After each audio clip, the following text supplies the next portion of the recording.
a presentation of WGN Sports.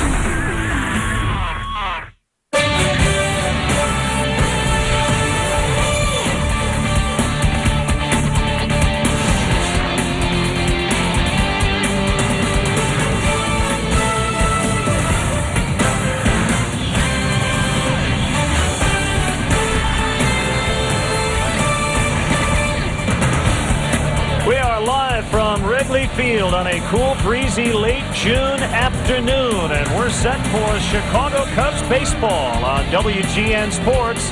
Prince Fielder and the first place Brewers are here. Two of the hottest teams in baseball will go at it this weekend. It's the first of three. The Cubs hosting Milwaukee. Welcome to Cubs baseball here on WGN. Bob Renly and Len Casper with you. The Cubs, well, they're 7.5 out, but you can gain a lot of ground because you don't have to look at the scoreboard this weekend. But, the Cubs are playing well. They haven't been picking up ground. Well, unfortunately, they have not because the Brewers have been playing so well. But if you're the Cubs, you just have to take care of your own business. You see what these two teams have done in the last 14 ball games, the two hottest teams in the National League. 3 games here at Wrigley, 3 more later in the season. This is a chance for the Cubs to make up some ground head-to-head. On Sunday, the National League All-Star starters will be announced, and we're going to talk about 2 guys who will probably be in that lineup together, Alfonso Soriano and Prince Fielder on the other side. And what a lineup that'll be if these guys maintain the kind of pace that they've had offensively leading into that All-Star break. Alfonso Soriano on Fridays, forget about it. 6 of his home runs have come on the last work day of the week, and boy, does he go to work on Fridays. Prince Fielder, on the other hand, you talk about the All-Star game. Should he maintain his lead at first base, he'll be the first Brewer to be voted into the All-Star game since 1988, Paul Molitor.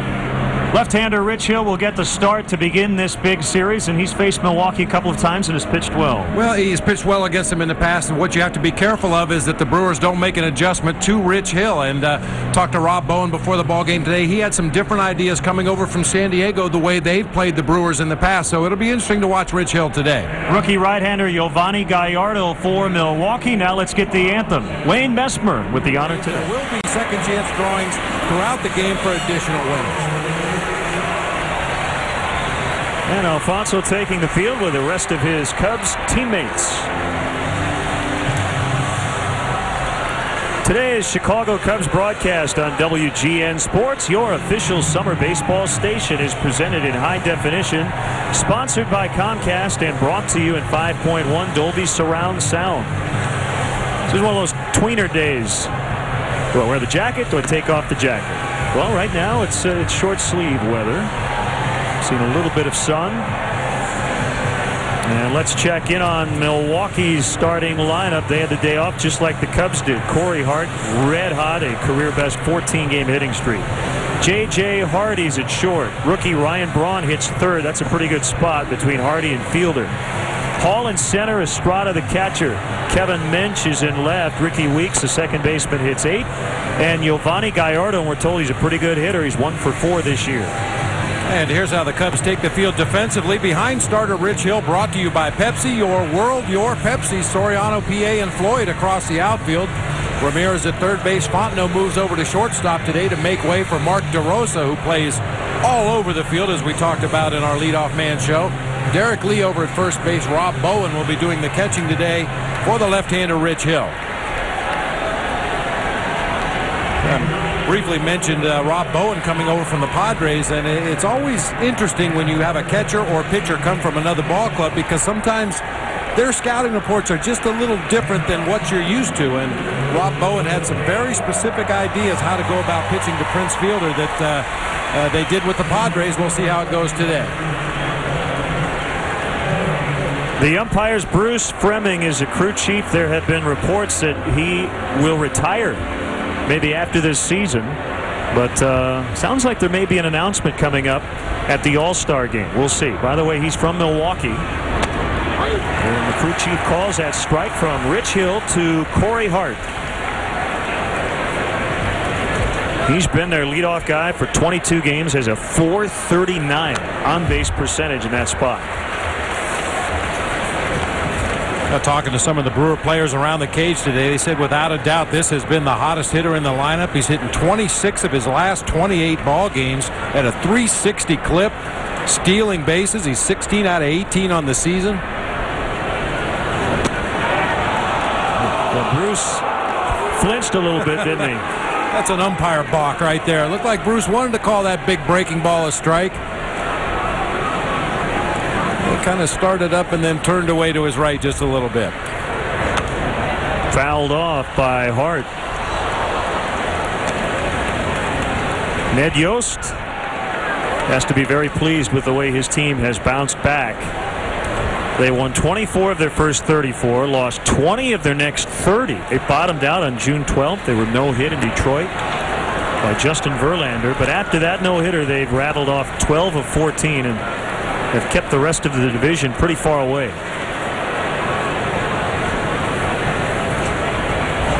Foul back, still 2-2, and the last time the Brewers were here, he suffered a broken collarbone as he tripped while jogging on the north side. So I'm not sure if Ned got out and ran today or if he just jumped on the treadmill at the team hotel. And no, he was not tripped by a Cub fan. He just hit some uneven pavement and went down.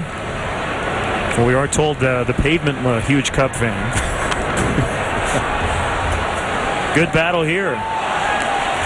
You mentioned the no-hitter against the Tigers, and Ned Yost told me before the ball game he was really impressed by the way his ball club just came back the next day as if nothing had happened. That can be a traumatic experience, especially for a ball club with a lot of youngsters in the starting lineup, but he said they never missed a beat.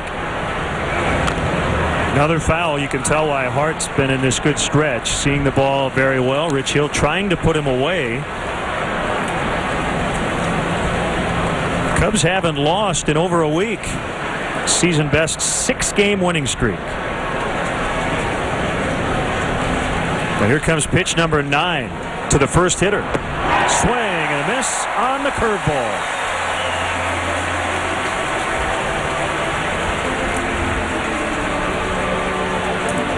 Well, some pitchers, when in doubt, will try to throw a little bit harder. It looked like Rich Hill took a little bit more off of that breaking ball. Corey Hart fouled off a number of them before Rich was able to finally get some good break on this big curveball from our Southwest RoboCam. First out of the game on a punch-out. Ball one on J.J. Hardy, the shortstop. Well, counting that strikeout, Rich Hill now in 14 innings against Milwaukee this year has allowed just 7 hits.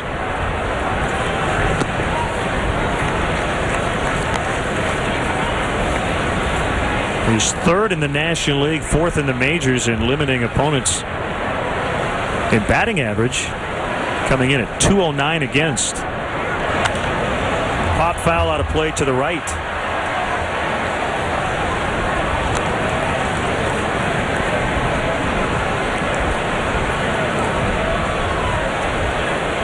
Carlos Zambrano says he is available for the All-Star game. That will require a shift in the starting rotation, and it sounds like his manager is amenable to that. If he stays in the rotation the way it's lined up now, Carlos would start Tuesday and Sunday next week in Washington and Pittsburgh respectively, and would not be available for the Tuesday All-Star game in San Francisco, but he could be moved up and pitched Monday, Saturday, and it sounds like Lou will consider it.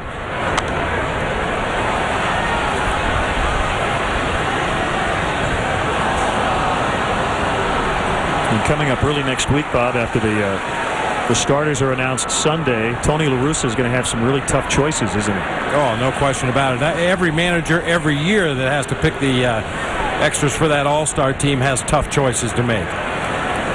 And, you know, you could go ahead and start the argument now, guys that should be there that aren't there, guys that shouldn't be there that are there. It's always a good controversy every year, the All-Star game, and who gets to go and who doesn't get to go. You didn't have to deal with any controversy. Oh, no. Everybody was happy. The guys who didn't make it, they called you, sent you flowers, said, thanks for considering me. Yeah. I appreciate it. The only guys that were happy were the 6 Diamondbacks I took. There's ball 4. The Brewers really making Hill work. A strikeout and a walk, and 2 very deep at-bats. Boy, 16 pitches through the first 2 hitters of the ball game. That's that same curveball that we saw Bruce Fleming flinch on to Corey Hart. Just doesn't quite drop on that outside corner. Rich Hill needs to make just a little bit of an adjustment to get that pitch on the corner for a called strike.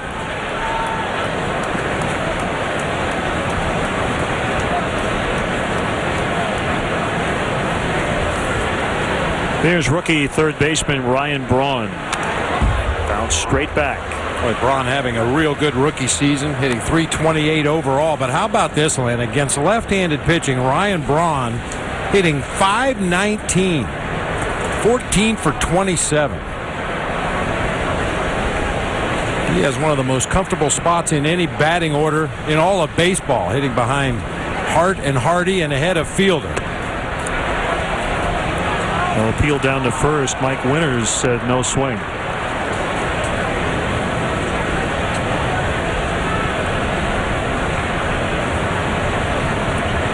Gaudy numbers against left-handed pitching. Well, not bad against righties either.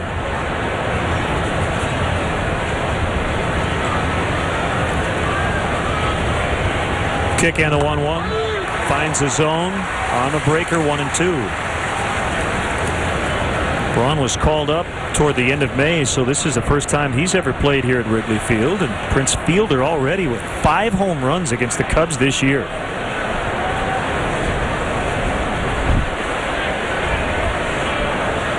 One-two pitch. Another foul ball.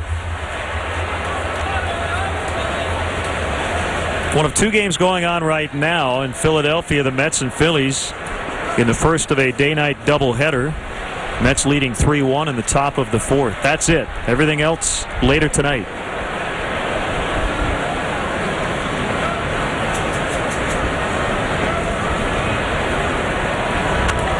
Hit hard and past the diving Ramirez. And the Brewers had 2 on with only 1 out. Now, Prince Fielder has 27 home runs. He leads the National League. Only 26 have left the park. This was in Minnesota earlier this month. Sky-high pop-up in that Metrodome. Ball hit off the speakers. Took a very awkward carom as far as the Twins are concerned, but Prince Fielder can't worry about that. He's motoring around the bases. A slight delay there at third. But chugs on home without a play, an inside the park home run. Somebody stop him. And he gets hit by the first pitch. That was a curved ball that didn't curve much, and Rich Hill in trouble. Yeah, Rich is struggling with that breaking ball a little bit in the early going. Hasn't been able to drop it down into the strike zone. He's missed just off the outside corner a couple times and misses badly with this one. Catches Fielder right in the middle of the back.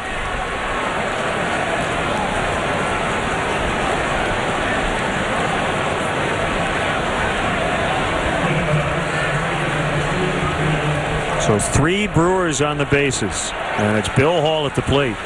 2 for 8 with 3 walks, 5 strikeouts against Hill.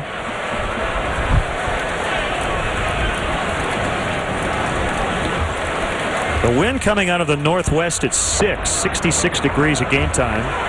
Right now blowing in from left and slightly left to right.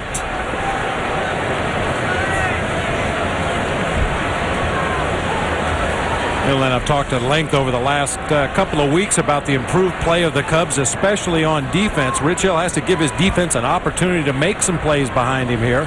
He's 1 ground ball away from getting out of this terrible jam.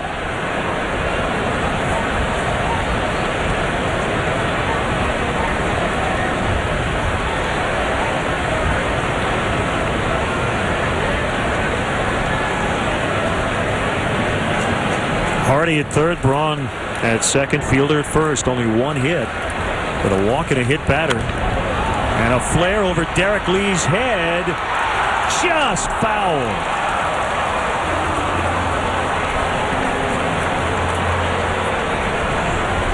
Well, that was a long run for Derek Lee. And fortunately for the Cubs, that ball barely was foul. That ball just wasn't popped high enough in the air for Derek Lee to get underneath it. From our Southwest RoboCam, you'll see how close that ball hits to the right field line. Derek Lee helping out first base umpire Mike Winters just in case he didn't get a good look at it. Watch D. Lee help him out. Foul ball. Foul ball. Sometimes those umpires need an assist. Looked like Derek was still able to give Winters a pretty good look at that ball as he was just in fair territory and the ball dropped foul.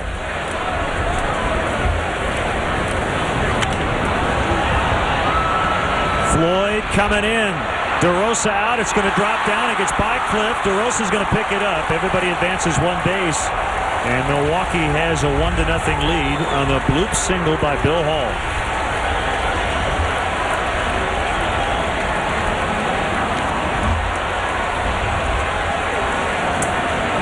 Well, we talk about the Wrigley Field winds all the time, Len. Normally the helping wind blowing out.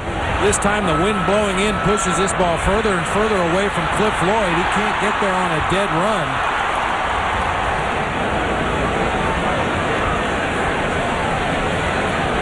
Obviously, if he gets to that ball, there's no way the Brewers can score. All his momentum is coming in. It's a very shallow pop fly into right field, but Cliff just couldn't get there in time.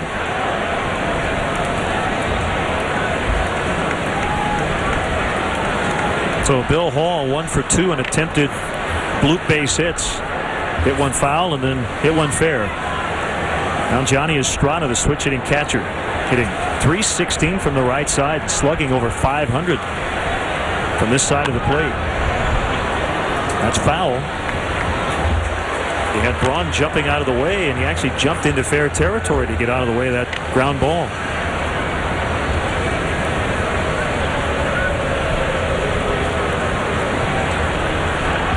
Estrada, by far the most likely candidate in this Brewers lineup to hit into a double play. He's grounded into 7 of them this year, leading the team. Does not run well.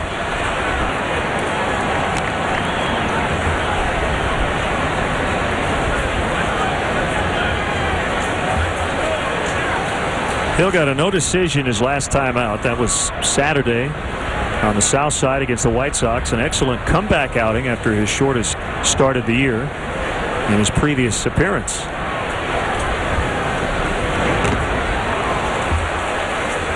Still 2 strikes on Estrada. That last start for Rich you're talking about against the White Sox went 5 2/3, gave up 6 hits and 1 run. However, he did throw 105 pitches in those 5 2/3 innings of work. So the White Sox made him throw a lot of pitches early in that ball game as well.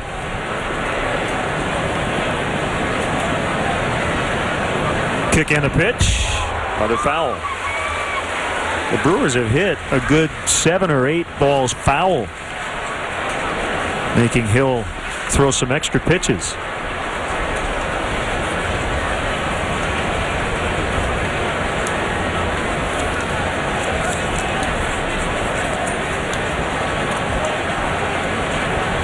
The next one, number 30 of the inning, is low, blocked by Bowen, 1-2.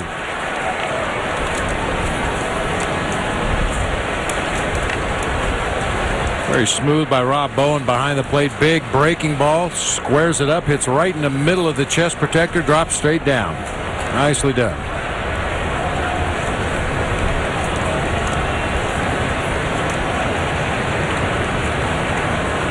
If you like switch hitting catchers, this is your series. 3 of the 4 backstops hit from both sides of the plate. Only guy who doesn't, Damian Miller. Tapper foul.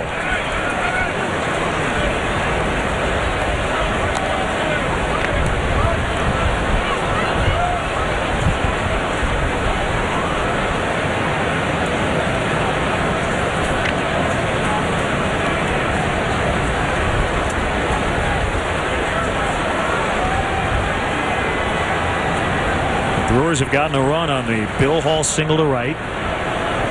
Still only 1 out. Up and away that time on a heater. But he badly needs a double play ball. Over 30 pitches already.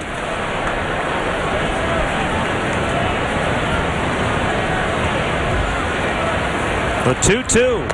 It's full.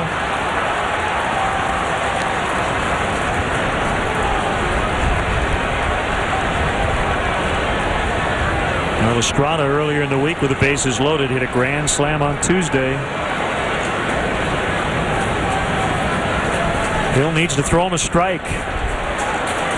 The 3-2 pitch, fly to right. Floyd is there to make the catch. Braun coming in. The throw's going to go toward third, and it's 2-0. A sac fly for Johnny Estrada.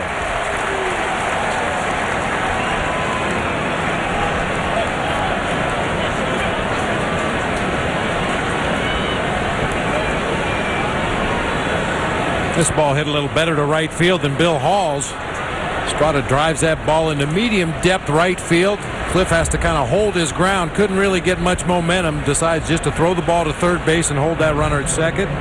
Braun trots home with the second run of the ball game for the Brewers.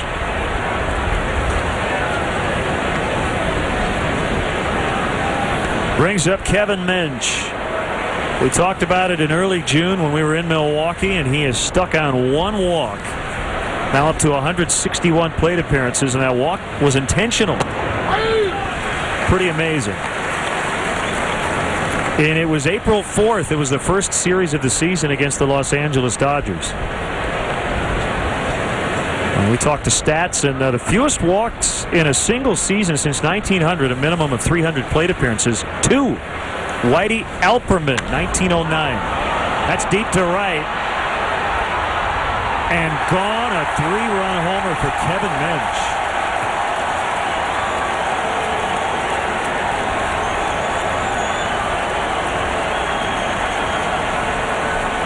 A very rough first inning for Rich Hill. He's thrown a ton of pitches, and the last one was hit out of the ballpark, and it's 5-0.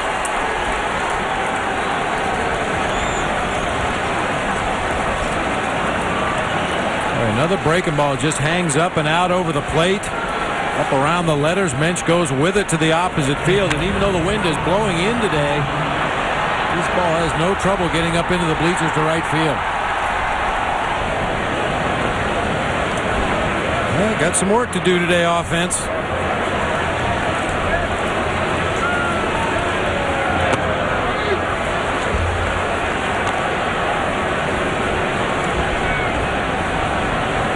So Ricky Weeks, the 8th batter of the first inning. Now you could say the Brewers have struck like lightning, but it's been a drawn-out first inning. They have battled Rich Hill throughout. You know, it's one thing if you see a hitter go to the plate and foul off a lot of pitches and work a deep count, but every Brewer hitter that's gone to the plate has done that.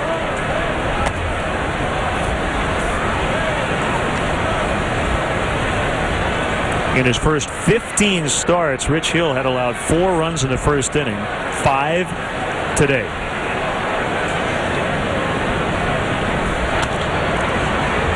Backhanded play by Fontenot. He dropped it, and Weeks is on. That will be an error. The 3rd of the year on Fontenot, and it will give the opposing pitcher a first inning at bat. Yikes. Fontenot plays this ball on the backhand side to get himself in a good position to throw across the diamond for the out, and just doesn't squeeze that ball enough. Looked like he looked up just a second too soon and couldn't field it cleanly.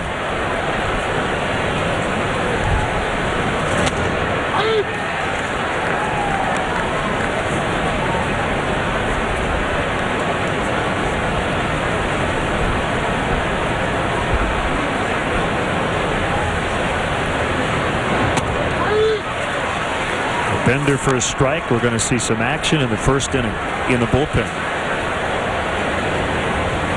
42 first inning pitches, and Scott Air has grabbed a baseball.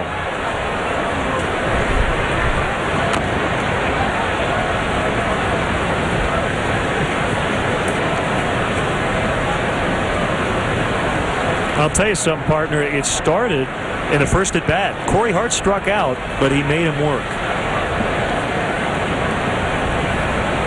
When Hardy walked, Braun with a single, Fielder hit by the first pitch on a curveball.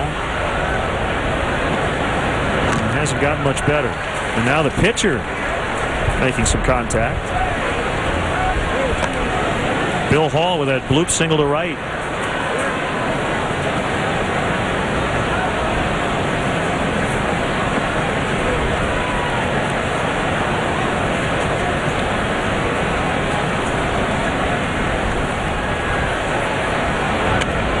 Ground ball to third. Scooped up by Ramirez. They send 9 to the plate, and 45 pitches later, Hill gets out of it, but not before Milwaukee scores 5. Here's Lou Pinella's Cubs lineup for today's game against Giovanni Gallardo. Brought to you by Pepsi. Your world, your Pepsi. A lot of work to do. Soriano, Fontenot, Lee at the top. Ramirez, Floyd, DeRosa in the middle. And 7 through 9, Bowen, PA, and Hill. Take a look at the Brewers defensively. Kevin Mensch with the big 3-run homer. He'll be in left field. Bill Hall in center field, adjusting nicely to his new position. Corey Hart over in right. Ryan Braun, J.J. Hardy, Ricky Weeks, and Prince Fielder across the infield. Switch hitting catcher Johnny Estrada behind the plate for the rookie, Giovanni Gallardo. This will be his third major league start. Opponent's batting average of 191. This guy was the Milwaukee Brewers minor league pitcher of the year last year. Went 11-5 with a 1.86 ERA, punched out 186 batters, which led all minor leagues in just 155 innings last year. His 0-1 pitch is a strike. Yeah, very good command, good poise. This will be his first start on the road. They have Chris Capuano, who's on the disabled list with a strained left groin, scheduled to rejoin their rotation on Tuesday in Pittsburgh. There's a swing and a miss, strike 3. And one of the questions is, what will happen to this rookie right-hander? At this point, it looks like he's going to join their bullpen. But they have a surplus of starters, which is a great position to be in. And Gallardo throws a fastball that'll sit anywhere between 85 and 94 miles an hour. He's got a real good feel for adding and subtracting on his fastball. Also throws a big over-the-top curveball, a straight changeup. Very important for right-handed hitters to lay off high fastballs. He likes to elevate that ball and try to get hitters to chase it up out of the zone.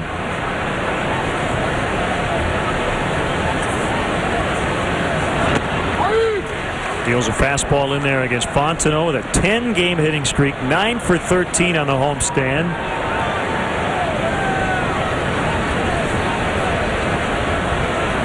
Player of the week candidate. Diving stop, Ryan Braun on the grass. Throws him out.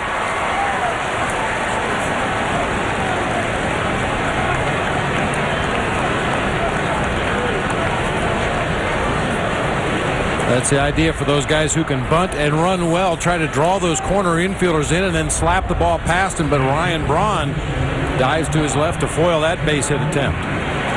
Well, what's the old adage? If you're going to get down big, you might as well do it early. Give you a lot of time to catch up. Derek Lee drives it in the air, but it's not going to carry as Bill Hall makes a catch. A 7-pitch first inning for Gallardo. It's 5-0 Milwaukee.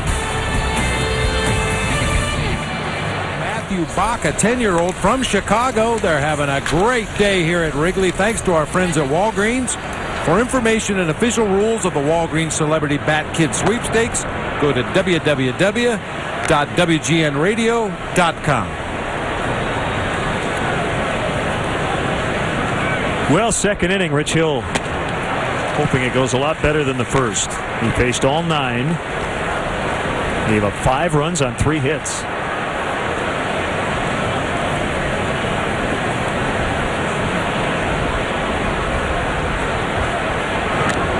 Fouled back by Hart. Speaking of WGN Radio, we'll have Steve Cochran. We'll do his afternoon drive now. From 4 to 7, he'll handle the stretch.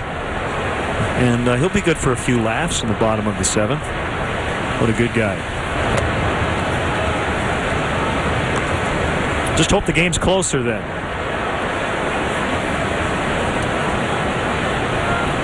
Now we saw Scott Air get up right at the end of the top of the first inning. Then he quickly sat down as Hill got out of it. He strikes out Hart for the second time.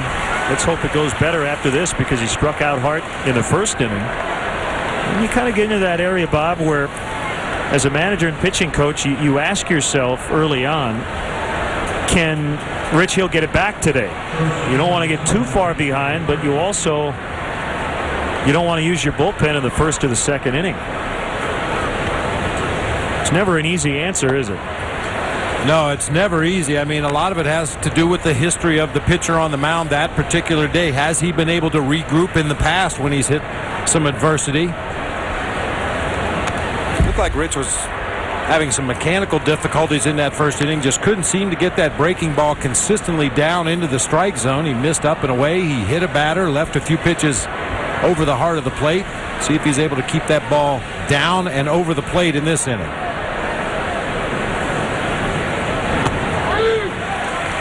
I have to think mentally, especially for a young pitcher at this level, one of the things that's tough to learn, and I think it's one of the things that the great pitchers all do well, and that is you have outings where you give up a bunch of runs, but you still say to yourself, number one, my team can still win, and number two, I can still have a good outing. Look, I've given up 5 runs in the first inning, so no matter how many I go, my ERA is going to go up. But you put all that out of your mind, and for a young pitcher, sometimes I would guess that's a tough thing to get over. It gets back to the old cliche about giving your team a chance to win. In order to do that, he's going to have to shut down this Brewers offense for the remainder of the afternoon here and give his offense a chance to get back into the ball game. And it's been done before, and it can be done again. But you're right, mentally, you hope Rich Hill's not out there trying to figure out his ERA on the fly. I don't think he is. I don't think he's that kind of a guy. But for some young pitchers, that can be very disconcerting to see your numbers go up as much as they did in the first inning today.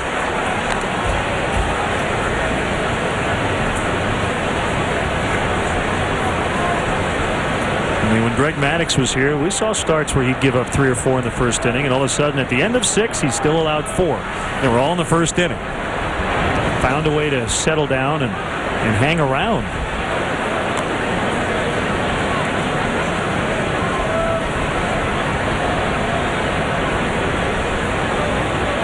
The biggest thing that's going to be in Rich's way was the 45-pitch first inning. Off the plate inside, 3-2.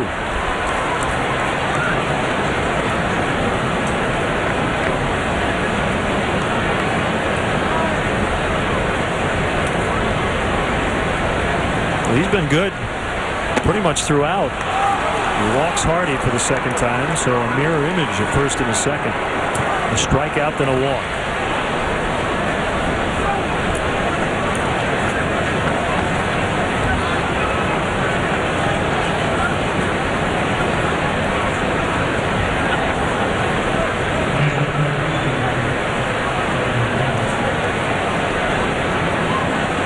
Braun singled his first time up.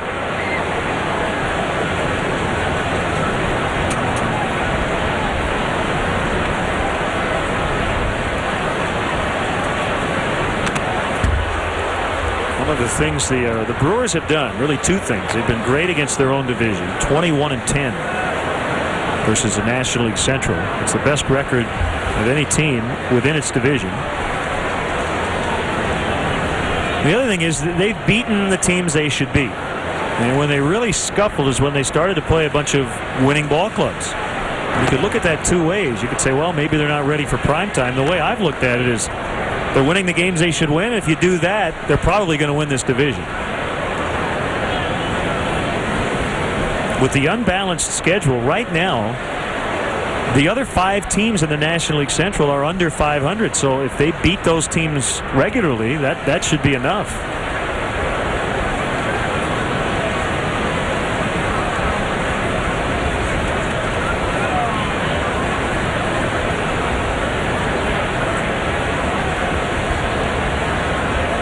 The 1-1 from Hill.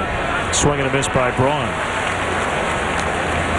You see Rich Hill going to plan B a little bit here in this inning. That was a backdoor slider right there. He's had trouble commanding that big breaking ball. He's either missing the strike zone by a wide margin or leaving him up over the plate. So Rob Bowen behind the plate going to more sliders. That time a backdoor slider got a swing and a miss from Braun. Still 1-2. The other interesting thing about this season series is that the road team has taken 2 of 3. All 3 times. The Cubs winning 2 of 3 at Milwaukee in the 2 sets there, and first time in, the Brewers took 2 of 3 here. Doesn't make a whole lot of sense. So much for the home field advantage. Cubs need to change that around here, including today. Only 6 to go, all here against Milwaukee.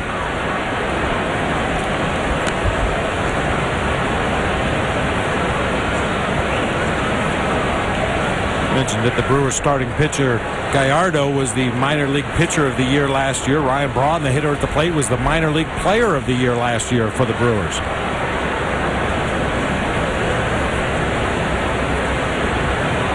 The 65th pitch for Rich Hill.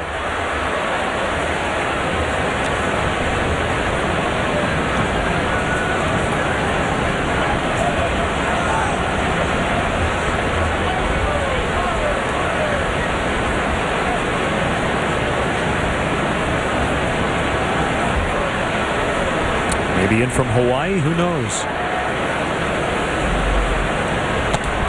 Swing and a miss, strike 3. Third strikeout for Hill. Tomorrow is 7-Eleven Day at Wrigley Field. Don't miss any of the action as the Cubs battle these Brewers. Note the start time is 2:55 p.m. The first 20,000 fans will receive a Cubs commemorative medallion. Compliments of 7-Eleven. Oh, thank heaven.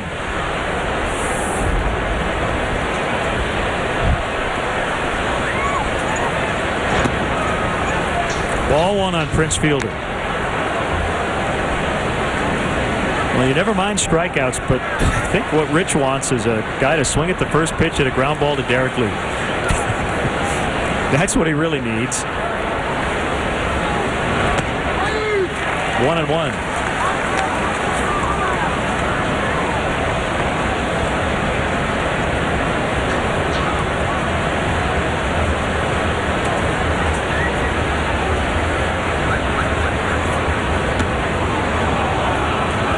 Played inside. Well, and it's not unusual for a pitcher who relies on a breaking ball as much as Rich Hill does to struggle with it early in the ball game, and then at some point the light bulb just seems to go on and he gets command of that pitch. Sure, that's what Rich Hill, Larry Rothschild, and Luke Piniella are hoping for right now. Just can't seem to consistently spot that breaking ball. Ground ball and a backhanded play by Ramirez. He won't have a throw. They had the shift put on against Fielder. So he was shaded towards shortstop, and Fielder picks up a hit.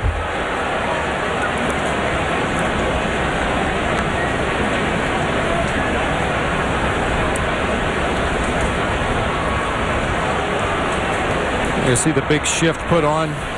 Mark DeRosa playing out in shallow right field. Fondo shading up the middle. Ramirez has to go several steps to his right just to get to that ball.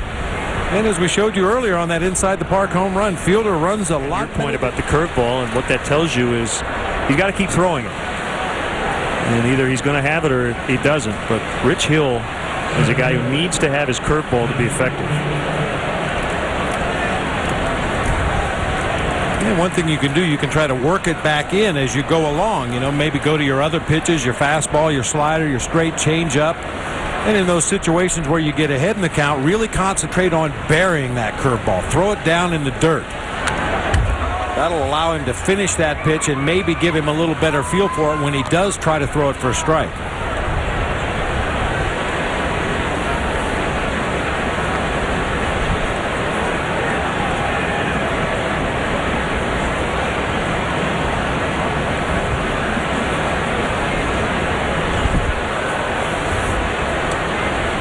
Petrick the other day made his big league debut.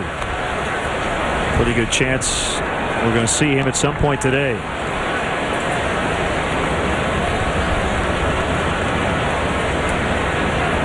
His dad dropped him off at the ballpark his first day in the big leagues. How neat is that?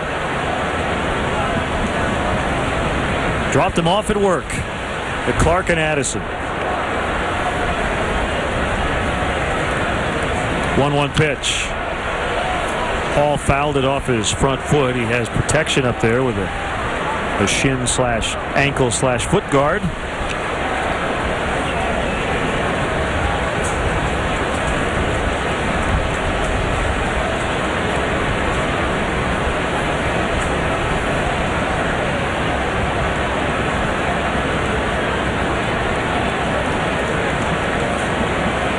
Hardy at second, Fielder at first. Another drawn-out inning for Rich Hill. Foul tipped into the glove, so all three outs are strikeouts. And the Brewers fail to score. Bottom two, 5-0.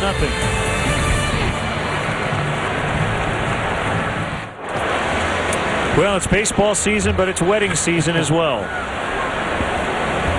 Cubs will bat in the bottom of the second. Yolvani Gallardo, 21-year-old rookie right-hander, to Aramis Ramirez, base hit. They put on the right-handed pull shift. It had Ricky Weeks behind second base, and Ramirez goes the other way.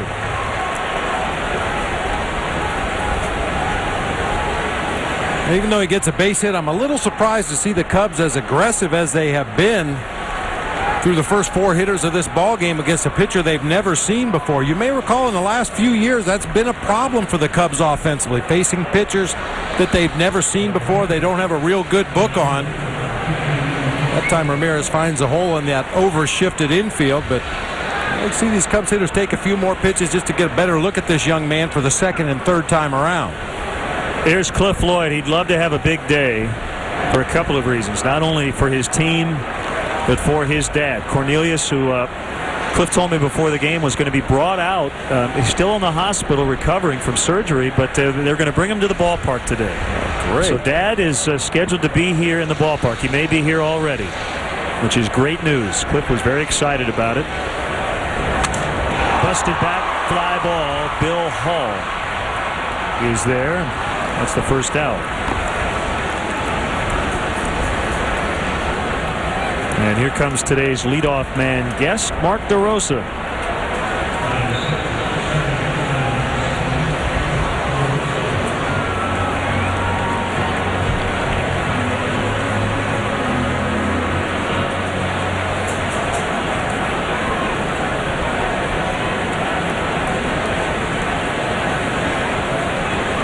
Big 3-run homer on Wednesday against the Rockies for Mark.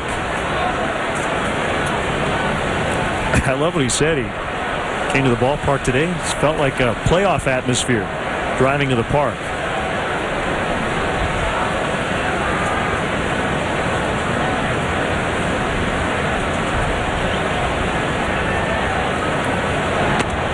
Takes that strike to make it 1-1.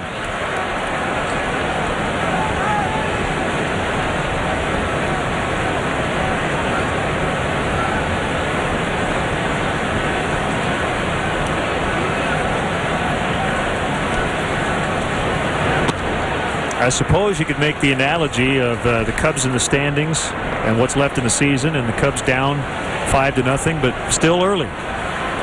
7.5 out, but a lot of baseball to be played. And even though they trail by 5 runs, they have a lot of outs to work with. And DeRosa with a base hit. So 2 on with Rob Bowen coming up.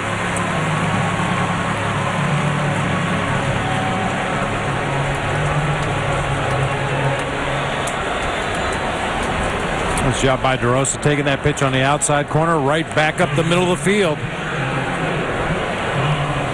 Those guys whose natural approach is to hit the ball up the middle or to the opposite field, they tend to rarely get fooled. You don't see them take a lot of awkward pitches. They don't get out in front of a lot of off-speed pitches.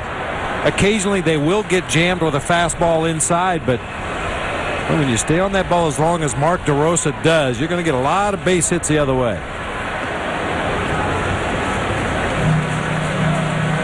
Well, we had a field day with all the former LSU Tigers the other day. Rob Bowen signed with LSU before he ended up siding with the Twins, second-round pick in '99. So it was possible that Rob Bowen could have ended up as one of the Fontenot-Theriault teammates in 2000. We got an email from Troy. I don't have his last name, but he pointed that out. Brad Hopp, we talked about the other day. So Rob Bowen almost joined that team.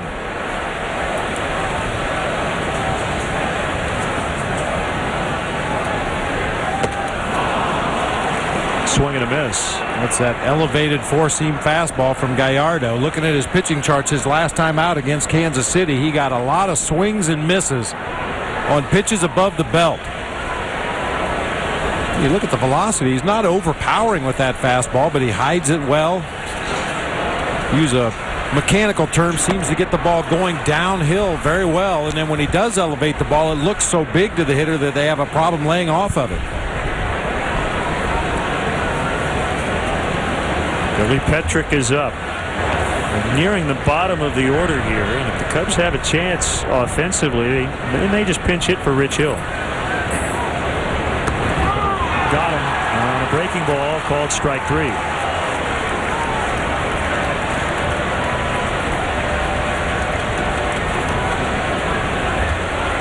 Snap, drag, and curveball right on the outside corner.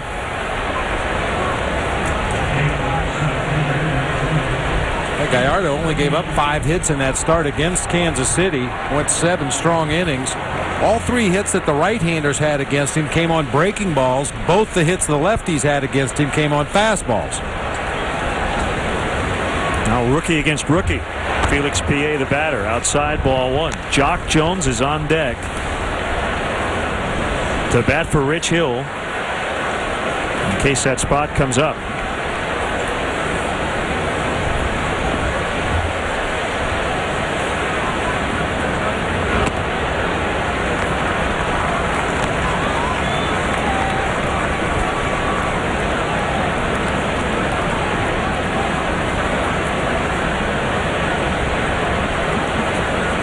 There's no guarantee Rich is out of the game. If his spot doesn't come up, they could put him back out in the 3rd inning. 2-1 on PA.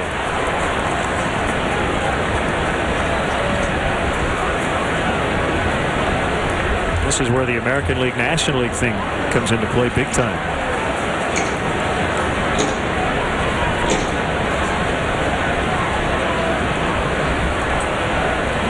Kick and the pitch. 2-2.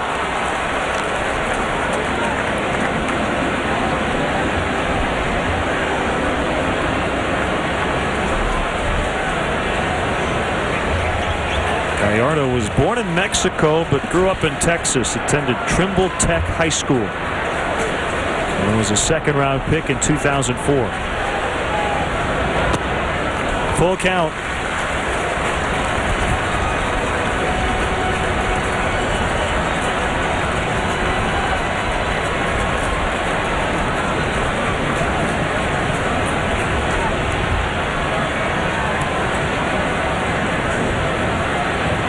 Ball get out of the Cubs bullpen, so time called briefly.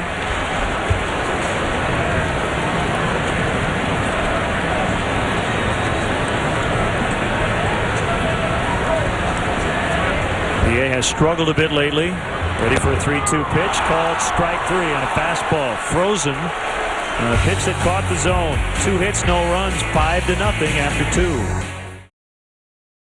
July 26th with special guest Augustana. Part of the Bud Light Concert Series. Tickets are on sale now. For tickets, visit livenation.com or call Ticketmaster at 312-559-1212. Bud Light and live music, always worth it. So, new life for Rich Hill.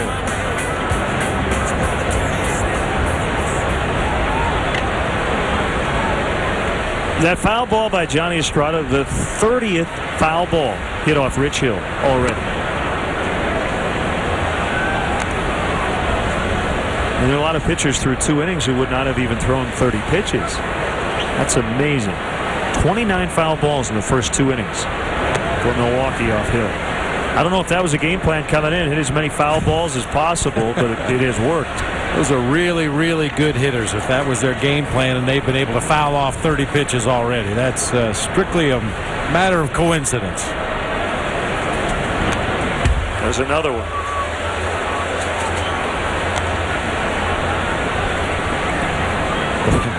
Petrick getting up for the 2nd time.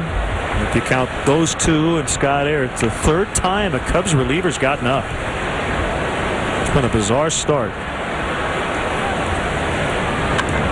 Fly ball by Estrada. Foul.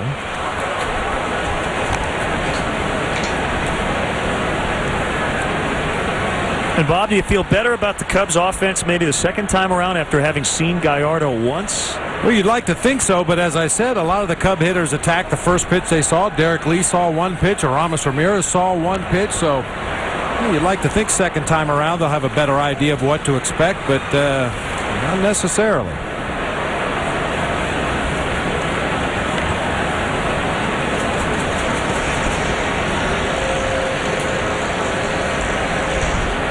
2-2 the count on Estrada. Hill coming back. Reaches out, fouls that one away. You know, and there have been a few hitters throughout baseball history, probably a lot more than you realize, who were very good at wasting pitchers' pitches. Billy Buckner, former Cub, was tremendous at fouling off borderline pitches and staying alive with 2 strikes. Wade Boggs, perennial batting champion, used to be able to do it really well. Just get a piece of those borderline pitches with 2 strikes, stay alive, and give that pitcher a chance to make a mistake when you could really do damage.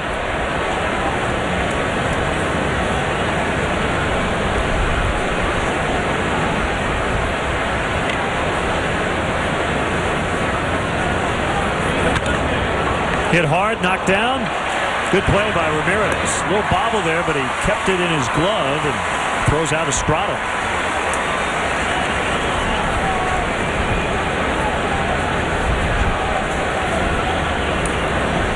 Know your batter / runner. Aramis Ramirez handles this hot shot. Knocks it up in the air, stays with it, has plenty of time to throw on to first base. Estrada barely in your picture there.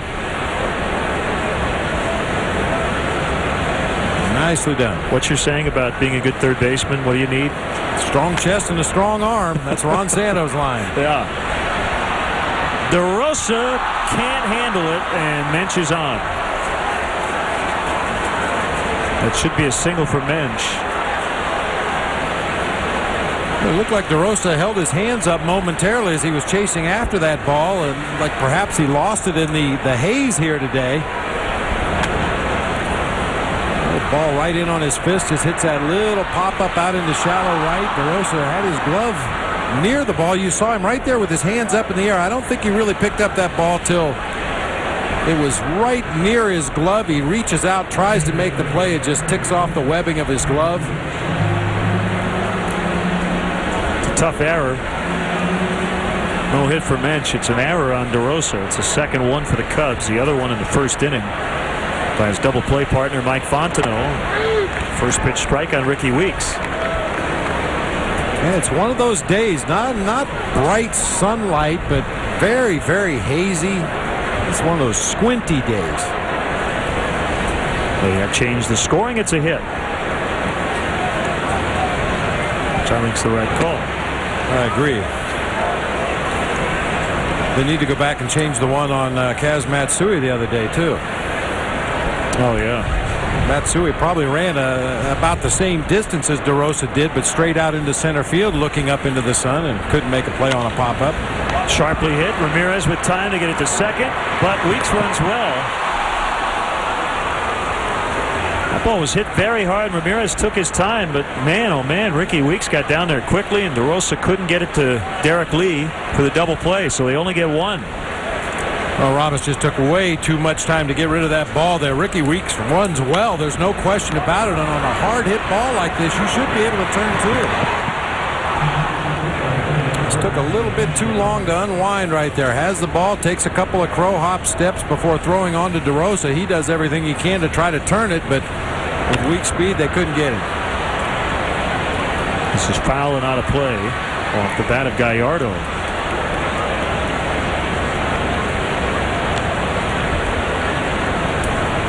Well, this is one of those days where you have to get that extra out when you can with a starting pitcher who has thrown a ton of pitches.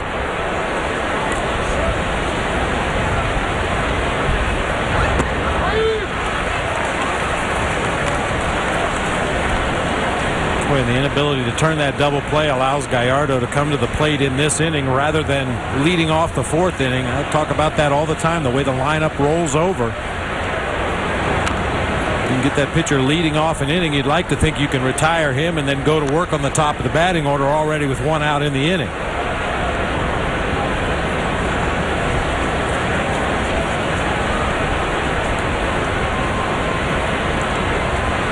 "90 pitches made by Rich Hill. A lot of strikes, but again, a lot of foul strikes. Over half those strikes have been foul balls.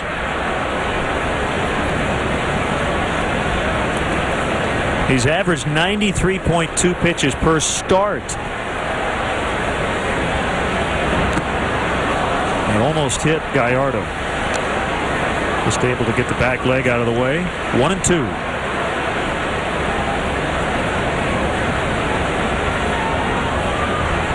And right now the bullpen is short.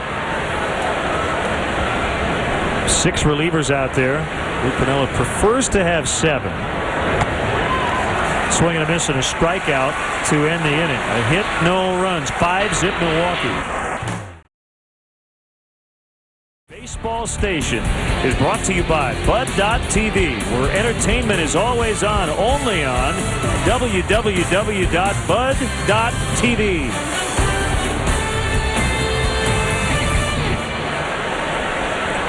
Rich Hill is done for the day after 3 innings and 92 pitches. It's Jock Jones to pinch hit.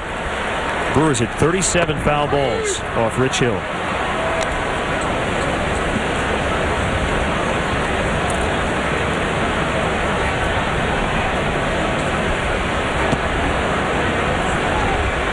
After Jock, it's back to the top of the order, and Soriano and Fontenot.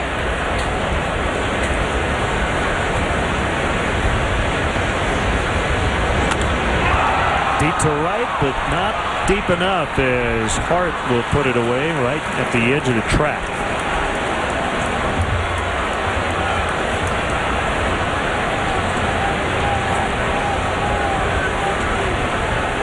Just one of those days.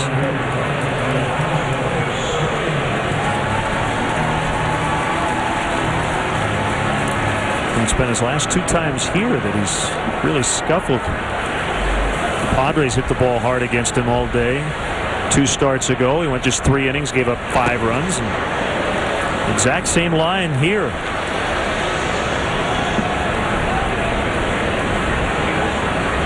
Okay.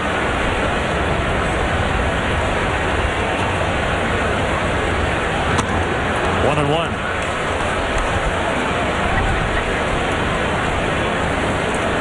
Well, that's an example of that sneaky quick fastball from Gallardo. 88 miles an hour and blew it right by a good fastball hitter. Right where Soriano likes it, out over the plate and down. Another one.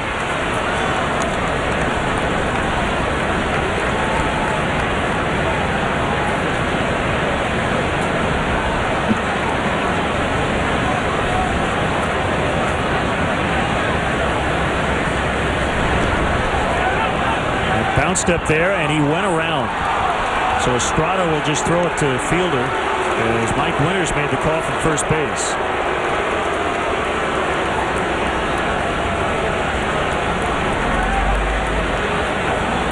Short, sharp breaking ball from Gallardo this time. Hits well out in front of home plate. Soriano tried to check his swing. We'll get a real good look at it from this angle. Unfortunately, once again, that big heavy bat, tough to stop the barrel once you get it started. Looked like he got it out in front that time.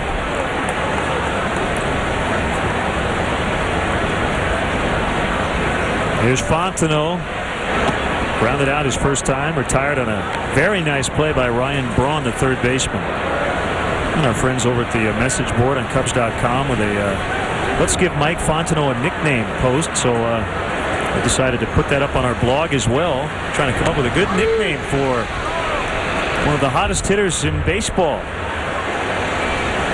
I guess when he was a kid, his brother called him Mighty Mike. Way back when. Fonty's heard that. Check out our blog. Again, that post, Bob has a post about Mark DeRosa. Check out the 7th inning stretch performances this week, all on WGNTV.com. Click on the link for Len and Bob's blog. The Bayou Basher, some other ideas from the message boards. French Connection, Fondue. Fondue now. Full Fonty. Fantastic. Little Lord Fontenot. How about Dafont, D.A. Past Gallardo. Charged by Weeks. That's the inning. Another quick 1-2-3 inning for Gallardo. 5-0 Milwaukee. Billy Petrick made his major league debut 2 days ago. And went 1-2-3 in the 7th inning. He was pretty pumped up. Wanted to scream when he walked off the mound. He did go back out there for the 8th inning and eventually gave up a 2-run homer to Garrett Atkins, but got a standing ovation when he walked off the mound. Swing and a miss by Corey Hart, who is leading off his 3rd inning.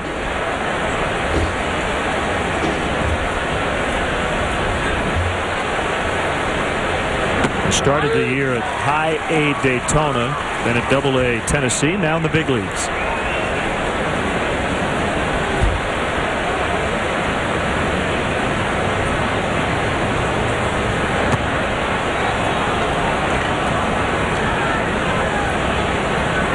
Quite sure where that ball was, but not a strike according to Bruce Fleming. 1-2. Here comes the next one. Took a squirrely hop over Ramirez.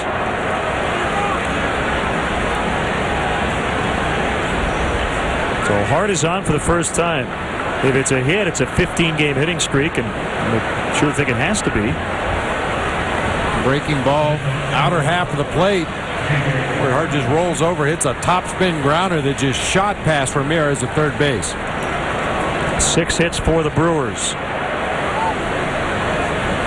Hardy's walked twice, has scored once.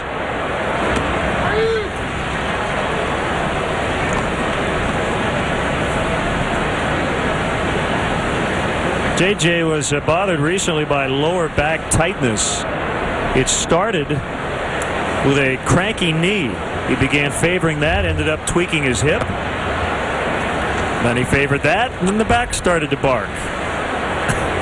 It's all connected. It really is, and that's why you have so much concern over a pitcher when he has any kind of an injury to his legs, his arms, his back, anything, because once that pitcher starts to alter his delivery, somewhere else in the body is going to feel the stress, and that's when you really start compounding those problems.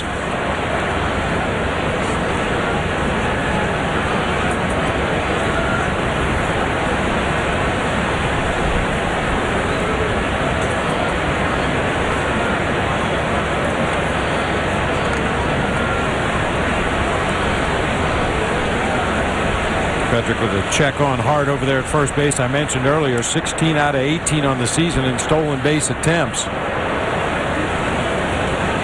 And even with a 5-0 lead, it is still very early in this ball game, so the old unwritten rules of baseball are still off at this point. Anything goes.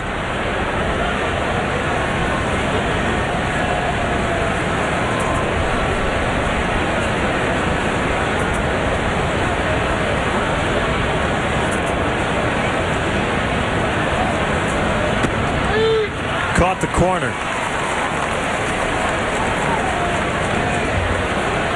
Well, since June 3rd, Milwaukee 15-7, Tigers 15-7, Cubs 16-8. Best 3 teams in baseball.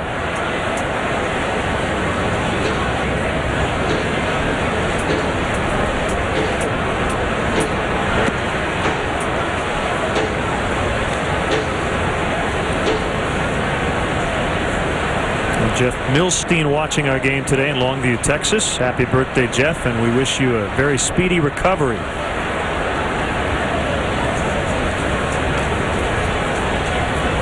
Also happy belated birthday to Teresa Bright of Kankakee. Recently celebrated number 80. Diehard Cub fan for 70 years.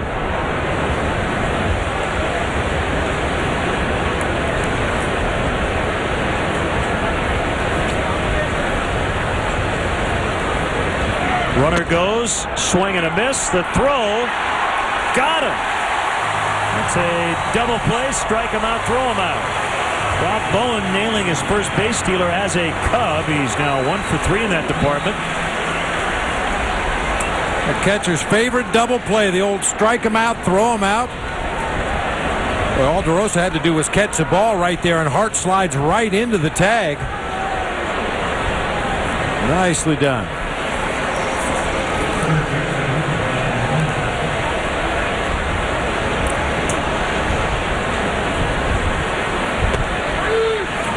.97 on the gun. Strike 1 on Braun.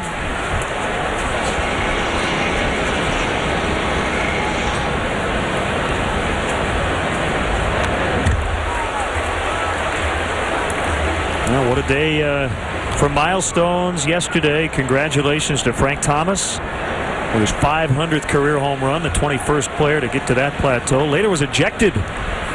He argued a called third strike. And Craig Biggio, the 27th player, with his 3,000th hit. It was his third of 5 hits last night for Houston in a wild game. I don't know if this has ever happened before, but Troy Tulowitzki of the Rockies hit another go-ahead home run in the final at-bat for the Rockies on the road, and they would lose again.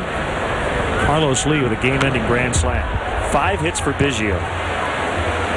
Well, he brought Jeff Bagwell out on the field, and it was very important for Biggio to have Bagwell with him. But you could tell Bagwell was uncomfortable. It was Biggio's night, but you got to see those two guys together. Yeah, it's really hard to think about one without thinking about the other. They played side by side on the right side of that Astros infield for so many years, and both guys played the game the way you like to see it played.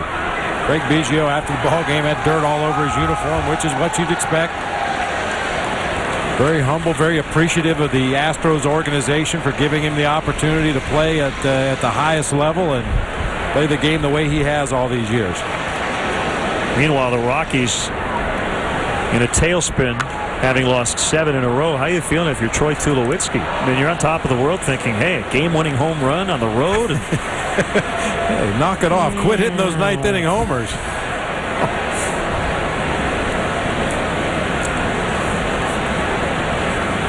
And the game-winning rally was started with 2 outs. Craig Biggio legging out an infield single.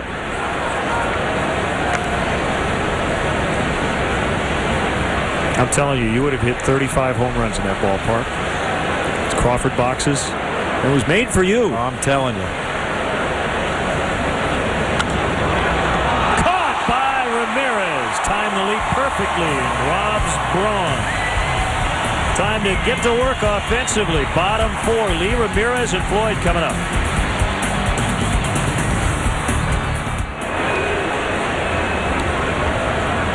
One ball, no strikes on Derek Lee, looking for his first home run since June 3rd against Atlanta.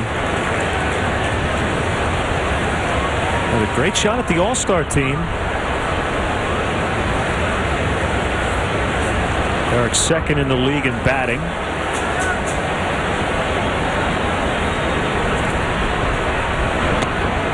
The online voting ended last night.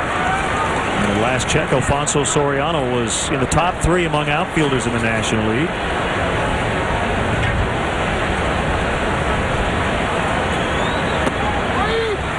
There's a strike.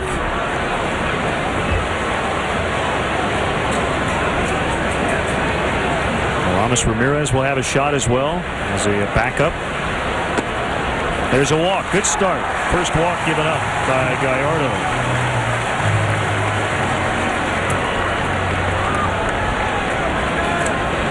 Watch the Cubs battle the Brewers this Sunday at 1:20. Be sure to arrive early. The first 10,000 fans will receive an exclusive limited edition Cubs bobblehead doll, compliments of Chevrolet. Sunday's game for you right here on WGN Sports. Jason Markey for the Cubs. Dave Bush goes for the Brewers.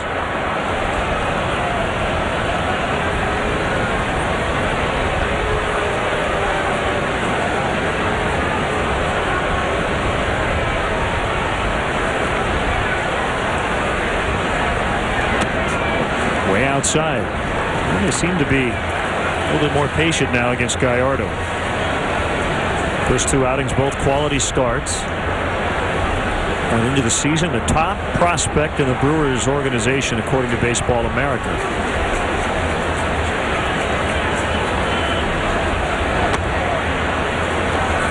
I mentioned he was born in Mexico and spent most of his childhood in Texas. The Brewers gave him number 49. Another Mexican-born Milwaukee pitcher way back when. Teddy Higuera wore 49. He was a left-hander. And still is. There's a fly ball by Ramirez, and Mentz won't get it. Splits the gap.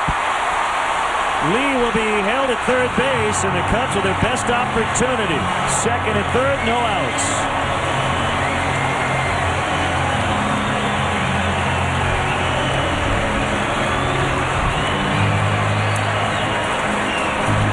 Ramos Ramirez, a strong man, breaks his bat badly at home plate, and that ball still carries out into the gap in left center field far enough for him to leg a double. Derek Lee ends up on third base. He's have a chance to creep back into this ball game here.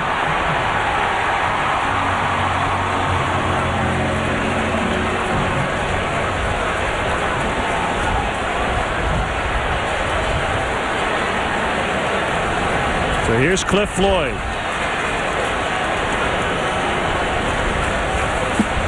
We're perhaps one hitter away from seeing some more activity in that Cubs bullpen. If they can maintain this rally, keep it going. A chopper. Derek Lee's going to now try to score. You had two collisions, and he will score. You had Fielder run into his own pitcher before he tagged out Cliff Floyd. Derek Lee went about a third of the way down the line and was going to hold up. But then the brief contact between defenders, and he was able to score 5-1. And Cliff will get an RBI. And meanwhile, Ramirez at third base. That was a bizarre play. You can't call obstruction with two defenders running into each other. This game's tough enough to play when the other team stays out of your way, but when your own pitcher gets in the way, and then a nice pick right here by Cliff Floyd. Right in the line of fire, you'll watch Derek Lee as he reads the ball off the bat, thinks about scoring, decides to hold up, and then when he sees the confusion down the first baseline, he just trots on home and heads up base running by Ramos Ramirez, the trail runner. He had to watch and see what Derek Lee was going to do before he could do anything at second base. He gets by the catcher on the bounce. 5-2. As Ramirez scores in a wild pitch.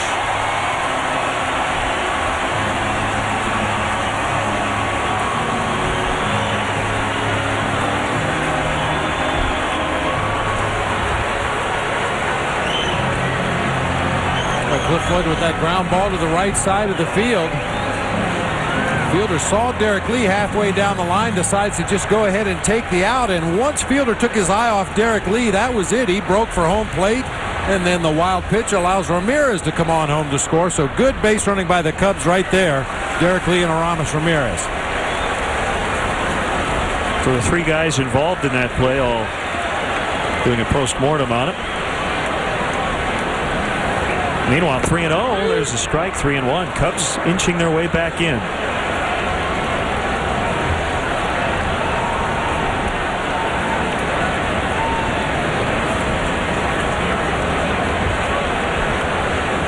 Well, the key to that play was just the brief hesitation by Derek.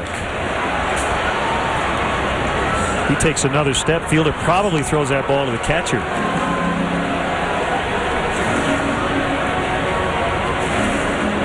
Yeah, Fielder was lining up initially to throw the ball home. He thought Derek Lee was going to try to score, but when D. Lee slammed on the brakes, Fielder just assumed he was going to go back to third, and when he came over to apply the tag to Cliff Floyd, that's when Derek made his break for home plate. Ball 4. 2 walks in the inning. I wonder if Mike Maddox is going to head out. Here he comes.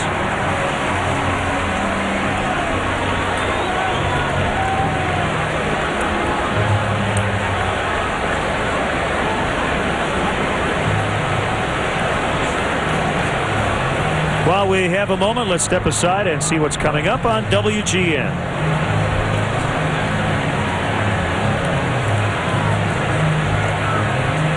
Don't miss the award-winning Series 24 with Kiefer Sutherland, Saturday at 11:30 Eastern on Superstation WGN.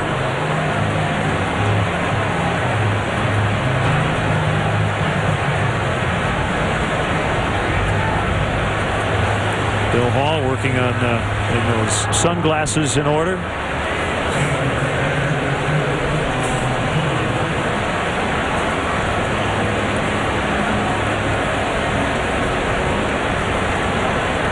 And it's Rob Bowen digging in.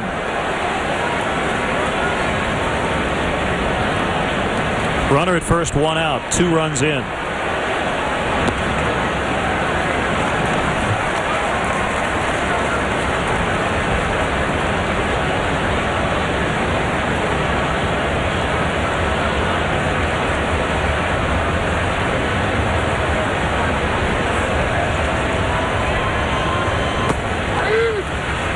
1-1. Ron Bowen is not afraid to hit. With 2 strikes. He'll take pitches early on. And he swings at his pitches. Scott Air up yet again. We saw him in the first inning.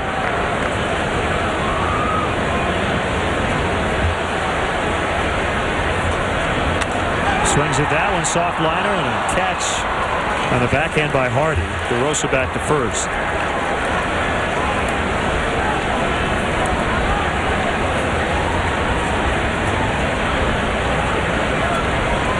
PA caught looking on strikes to end the second.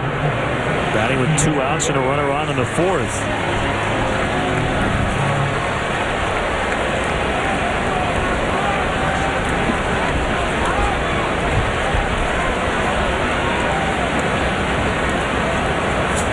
Felix struggled his first time up, went back to the minor leagues. When he came back the second time, he was much more patient early on. Got very hot batting second. And he's going through some struggles again here lately.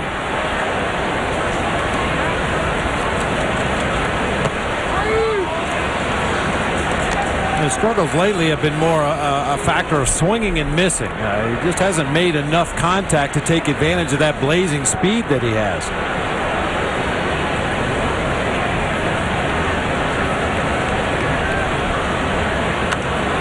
Hit foul.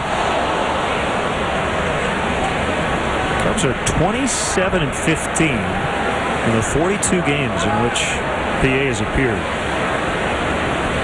11-24 in the other 35.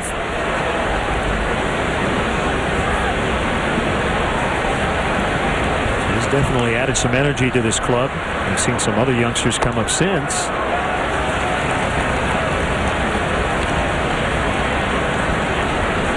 One of them is on deck. Billy Petrick might get his first big league at bat. Former high school offensive lineman.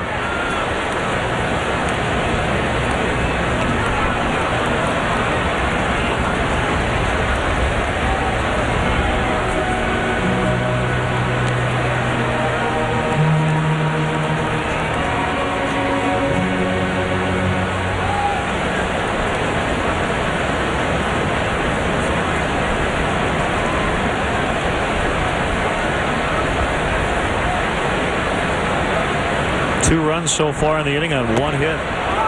Called strike 3. So PA has been caught looking each of his first 2 times at the plate. The Cubs, however, get on the board with 2 runs and trail now by 3. And 5-2 Milwaukee. Felix PA called out on strikes for the second consecutive at bat.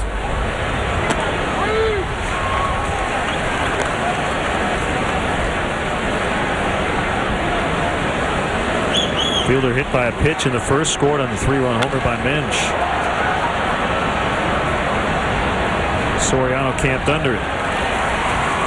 Well, you talked about Felix PA getting called out on strikes twice already in the ball game. The first one borderline low, but I thought this one was a strike. Maybe right at the knees when it crossed the front of home plate, a little below the knees when Estrada caught it. But the second time, I think PA had a legitimate argument. I felt this pitch was low when it crossed the plate, even lower when Estrada caught it, and a slight delay by Bruce Fleming before making the call. Boy, don't think about it. Just react to what you see. That's all a manager or a team can ask of an umpire. Don't think about it. Just call it. It looked like Bruce Fleming had thoughts about that one before ringing up Felix PA.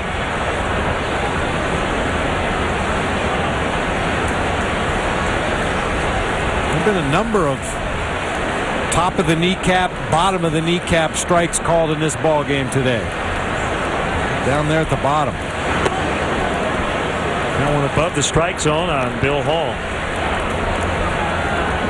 Came into the game just 4 for 32 against the Cubs this year, but an RBI single in the first. Struck out in the second. Facing Petrick for the first time.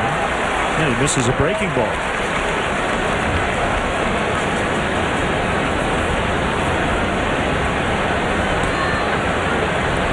Sean Marshall gets the nod tomorrow. It'll be right-hander Ben Sheets for the Brewers. Swing and a miss. Strike 3. You hear us say it a lot, especially after a short outing, but the Cubs are going to need innings out of Sean Marshall tomorrow. Petrick showing an overpowering fastball at times in the mid to upper 90s. He'll sink it, he'll cut it, throw a four-seamer to try to throw it up high in the strike zone. 2 outs, it's Estrada, sac fly and a ground out. I'll tell you one thing. If Jim Hendry doesn't have a reliever on a plane already here in case, I know he's made some phone calls to find out who would be the guy to come up, because again the bullpen was just 6 guys in it. Even with the off day yesterday, now you're asking them to give you at least 6 innings today. Cubs are going to need some help here at some point, probably before the first half ends. I'm sure the phone call has already been made to find out whose day it was to pitch. Of course, they already know the rotation at AAA and AA, and they know whose day it is to pitch. And I'm sure the phone call has already been made in the event they need to hold somebody back tonight in the minor leagues to get them up here in time for the ball game tomorrow.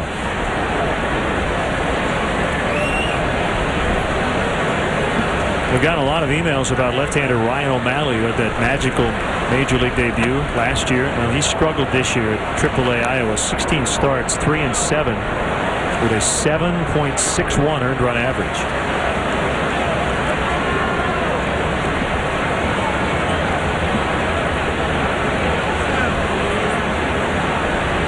Looks like Ryan's biggest problem is giving up 16 home runs already, just over 73 innings. DeRosa to Lee and Billy Petrick back-to-back scoreless innings. The Cubs are going to win this one today. The bullpen's got to come through big time. Excellent work by the rookie Billy Petrick. 2 scoreless frames, keeping the Brewers at 5. And he's been removed for a pinch hitter. Cesar Torres. We saw Jones pinch hit for Hill in the 3rd. Now is Torres for Petrick.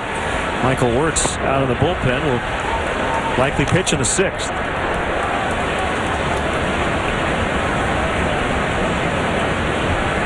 Cubs beginning the day 7.5 back. Today's opponent.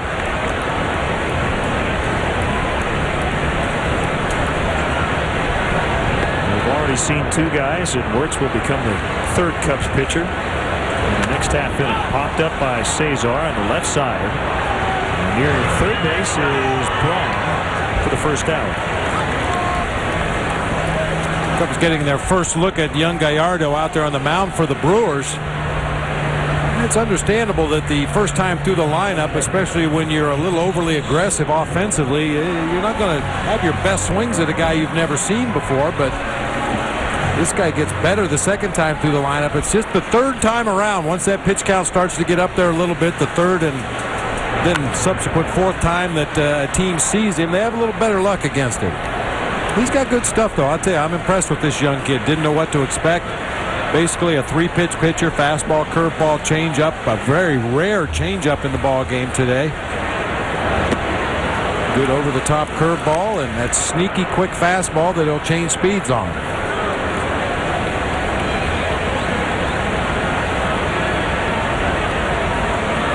Soriano leading the majors with 11 June home runs. 10th Cub ever to hit 11 in a month.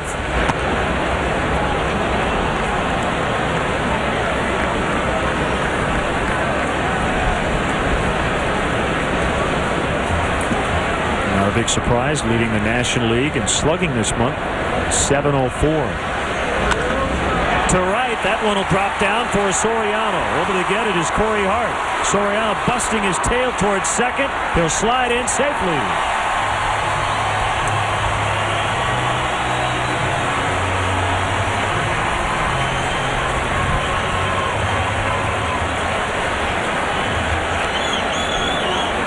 Soriano with that wide spread out stance, no stride whatsoever, just a little bit of a weight shift, and then takes that pitch away from him, lines it down the line in right field.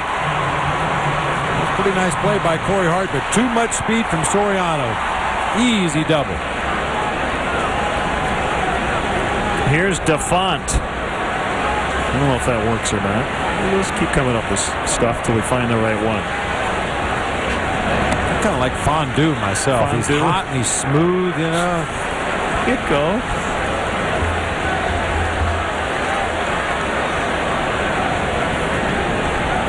The hitman. He's been that.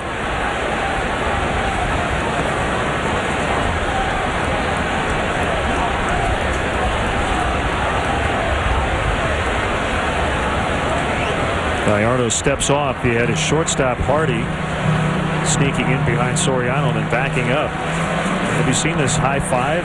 Zambrano and Fontenot. Carlos stands straight. He tries to get Fontenot to jump to give him a high five, and he just slaps him on the forearm. There's a big picture of that in the Tribune. I believe it was yesterday.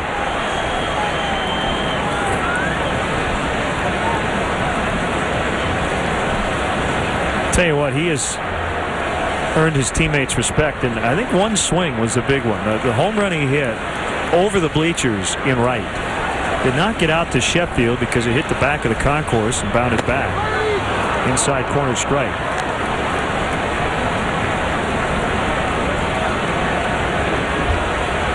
It was a very impressive swing.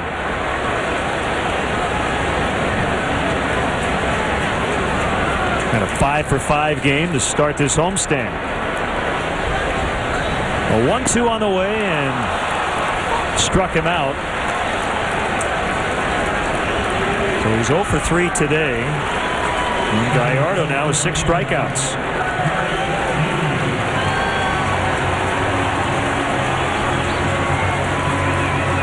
Tenth strikeout in 74 at bats for Fontenot. He's shown he's a real good contact hitter this time around. That time just couldn't come up with that breaking pitch.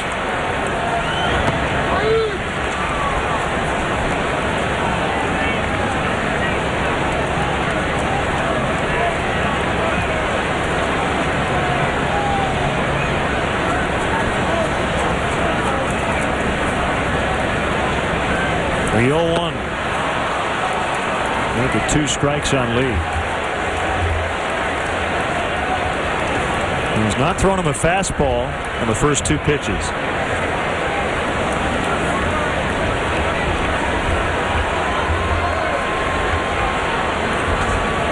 Soriano doubled with 1 out. He's still at second. Weeks with a routine play. That ends the inning. 1 left. 5-2 Milwaukee as we go to the 6th.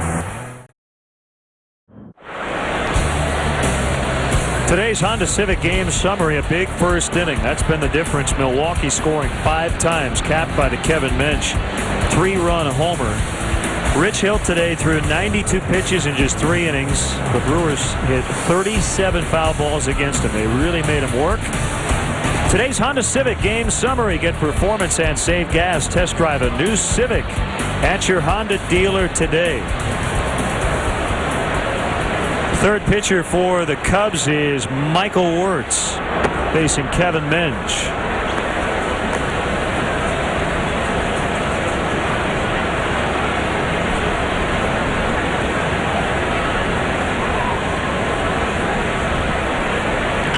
The 1-0 pitch.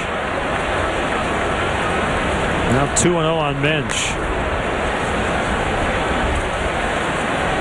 One of the other guys who had one of those seasons of a lot of at-bats and very few walks, Rob Piccolo, 1979, where the A's walked just 3 times over 300 plate appearances.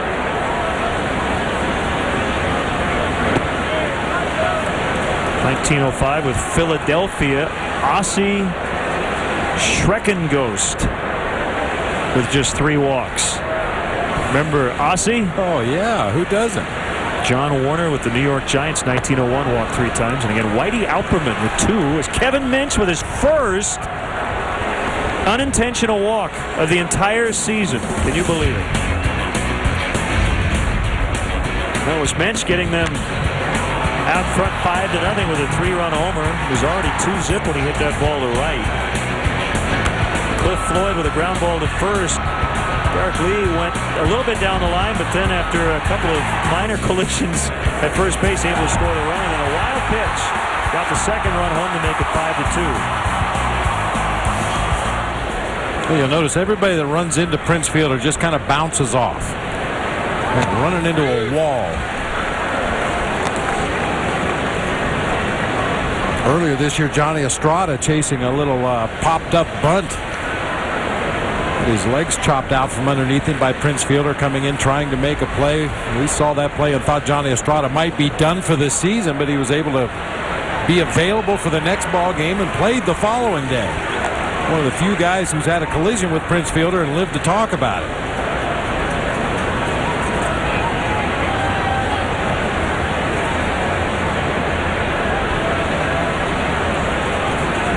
Slid into Mark Loretta the other day against Houston.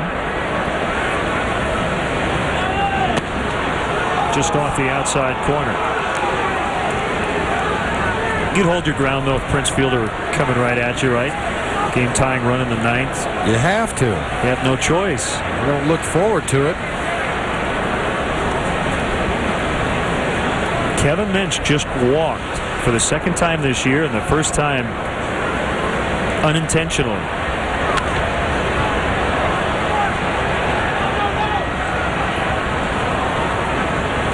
Do you think he knows that? Some guys know their stats, others don't. Do you think he realizes it's the first time? I'm pretty sure he realizes that, yeah. I mean, when it's such an oddity to draw a base on balls, yeah, I think he's aware of it. I mean, his batting average coming in was .272, his on base .273. That's hard to do. We're in late June. Well, the batting average and the on-base percentage will go up drastically today. 2 hits already. Been on base all 3 times. Called strike 3.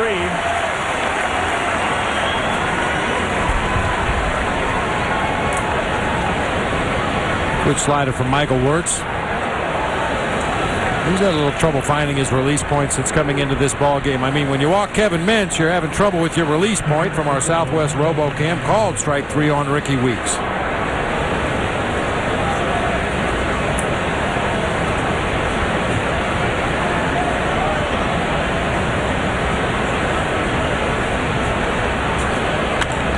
There's a double play ball. The tag, and they were going to give him the out anyway. Yep. The second base umpire, Brian Runge, was pointing at Kevin Minch. That would be interference on the runner. It's obstruction on the defender. Yeah, that was pretty obvious, wasn't it? A little shuffle. Whoops. He wasn't being a Minch on that play. 5-2.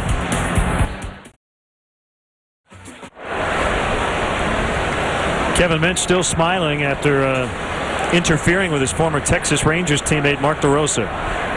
From the RoboCam, you'll see DeRosa step into the baseline to apply the tag. Everything was okay up until that point, and then Minch kind of leaned in there. Offensive foul. We'll go the other way.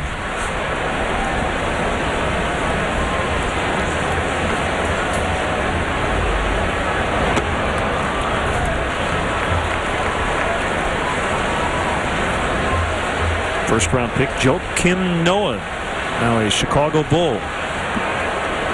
You break down the draft last night? I know you were traveling, right? No, I just broke down.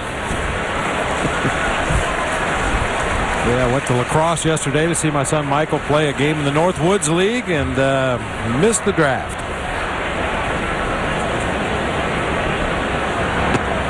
And by the way, a big thank you to everybody involved with the La Crosse Loggers. Dan Kapanke, the owner, Chris Goodell, the general manager, and my son Michael's host family, Tom and Deb Walsh. They do a great job taking care of all those college kids coming into town for the summer, giving them an opportunity to continue to play baseball. Wood Bat League, great baseball. Nice article in the Milwaukee Journal-Sentinel about Jim Gantner, who's managing in that league. Managing his son as well as Billy Schroeder's son in the booth right next door to us. Up the middle, and Weeks was playing again almost behind second base on the big shift against Ramirez. Otherwise, that's his 3rd hit. But again, they probably retire Ramirez in the 2nd inning if they don't have the shift on. Yeah, you're right. You can see where Weeks is playing almost directly back up the middle of the field. That ball goes right over the rubber. And Weeks standing right there to make a play. Boy, if you're Aramis Ramirez, you can't change anything. He got a good pitch to hit right there. He hit the living daylights out of it. Unfortunately, with that shift, the Brewers had him positioned just right. And There's Cliff Floyd with a 1 out, nobody on. Speaking of lacrosse, did you hear this story?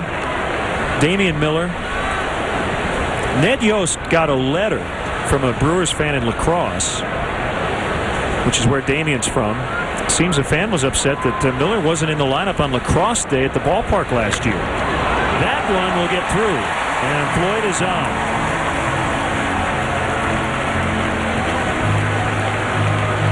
So Yost made a note to himself, I got to make sure that I get Damian Miller in the lineup on lacrosse day, which happened to be Wednesday. Worked out pretty well. Miller hit the game-ending 3-run homer. Over 2,000 people were at that ball game from lacrosse that day to hopefully watch their hometown hero succeed, and boy, did he come through in a big way. He was asked by a reporter after the game if one of his relatives had sent that letter. He said, probably.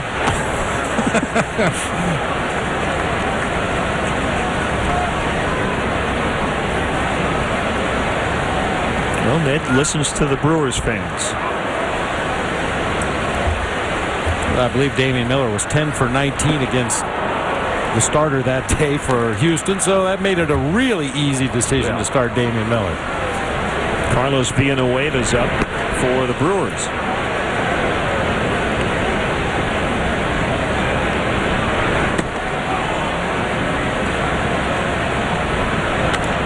DeRosa lifts it. Minch coming in. He's going to slide and make the catch. And Floyd able to get back to first in time. A couple of nice defensive plays for the outs in this inning. Weeks and then Minch. Ball hung up just long enough for Minch to come in and make a nice running catch. Probably an unnecessary throw back to first base. Cliff Floyd wasn't really that far off the bag. You can see Minch turned his head away there at the last instant. That ball might have been knuckling on its way out there. Had to make a quick adjustment right at the end of the play. Tried to get his face out of the way while making the sliding catch.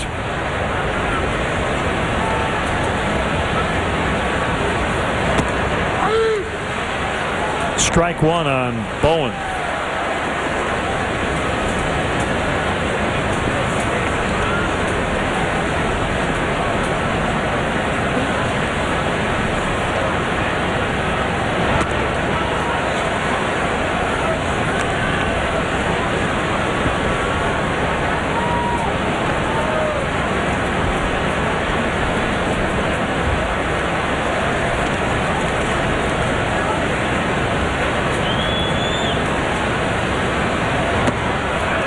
One and two.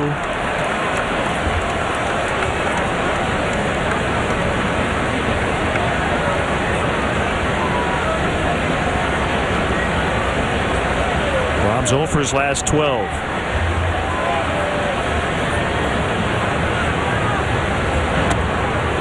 Too high, 2-2.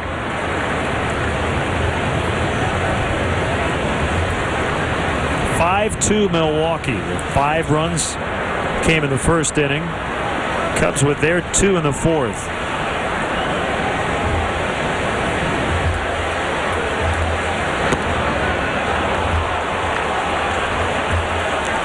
Bruce Fleming was thinking about it again. 3-2. Floyd will be running with the pitch. Watch the reaction of Bruce Fleming behind home plate. It won't be quite as noticeable in slow motion, but he starts to turn to make his strike call and then thinks better of it. Tell you what, that looked like a strike, but it's not where Estrada wanted it. So Bowen gets a break. Floyd runs, swing and a miss. Strike 3, and the inning is over. It's Milwaukee 5, the Cubs 2.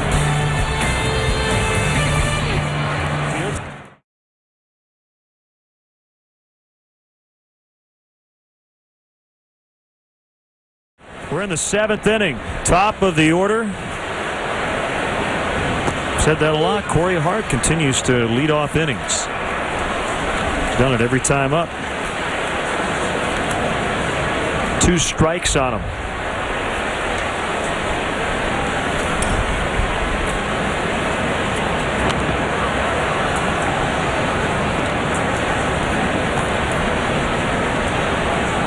Six hits for Milwaukee, 5 for the Cubs.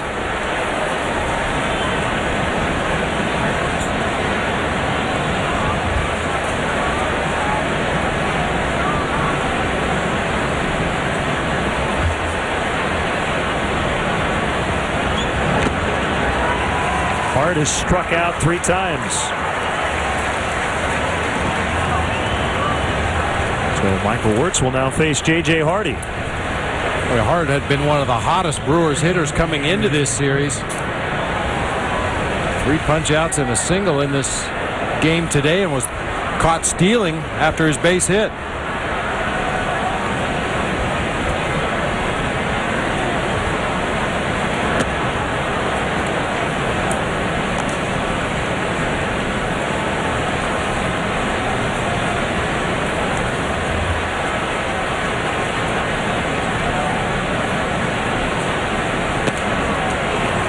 Half swing strike.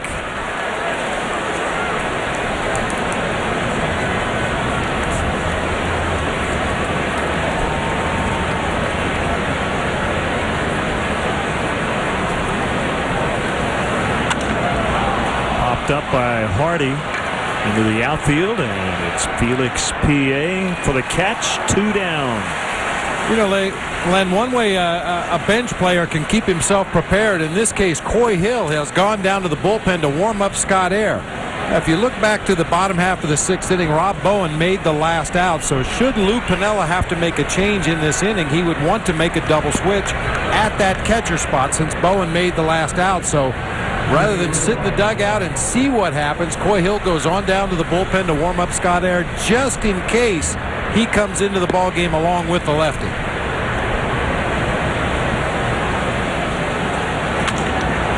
Base hit into right by Ryan Braun, his 2nd of the day.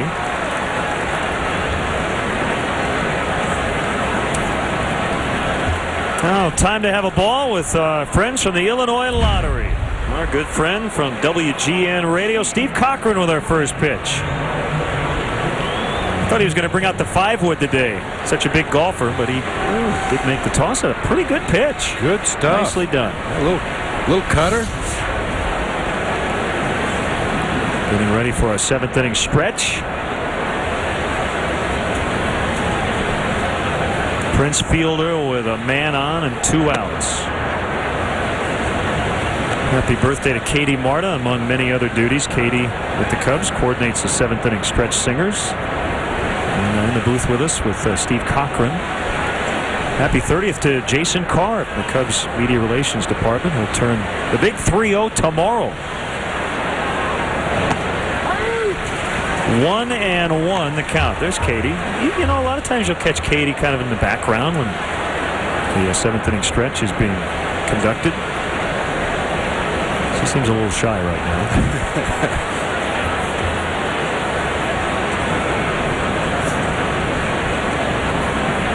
See, Katie got a little taste of that manager cam that we have down in the dugout sometimes when that robotic camera goes right up to the point of your nose. See, with a little more experience, she'll just slap it out of the way. You know, that's what managers do. Just push it out of the way, Katie. Don't push Greg Gressel too hard. He'll end up out of the booth. Pretty high up here. Fouled back our way.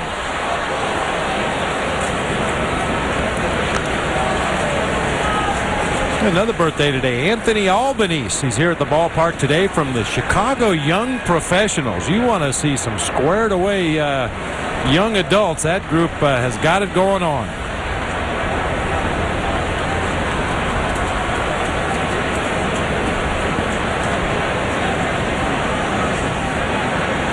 One and 2 on Fielder. Long look by Wirtz, and now Fielder needs time, and Bowen needs a word with his pitcher.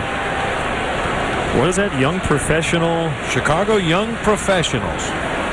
Something we would know nothing about. I was invited to a breakfast earlier this year. I was the guest speaker for the Chicago Young Professionals, and let me tell you something. They were a little more prepared for that speech than I was. They had been up for hours. Starched and pressed and ready to go. Did you wear a tie? No. Do you have a tie? Yes. Runner goes, swing and a miss. Strike 3. Stretch time.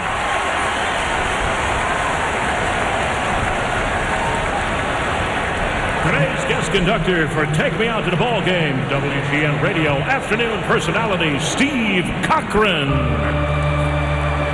All right, boys and girls. Sing loud enough to embarrass the people you came with. Let them hear you all the way to Milwaukee. A 1, a 2, a 3. Take me out to the ball game. Take me out to the crowd. Now you!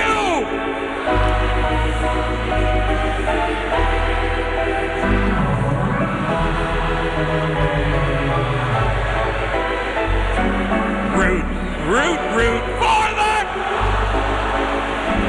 If they don't win, it's a shame, for it's at the old ball game. Let's get a whole bunch of runs!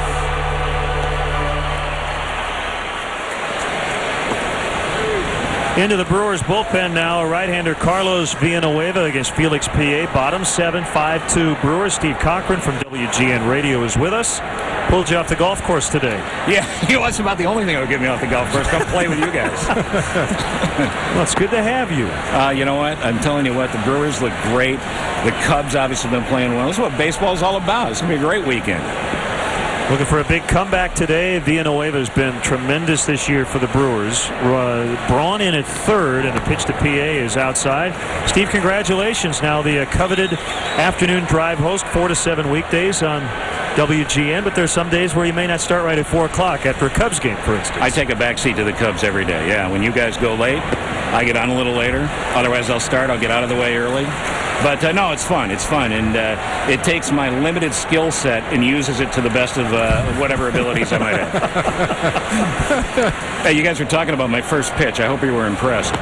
Very much so, as PA takes a leadoff walk, and I think we're going to see Angel Pagan is in the on-deck circle. Bob, it looked like he fired a nice strike there.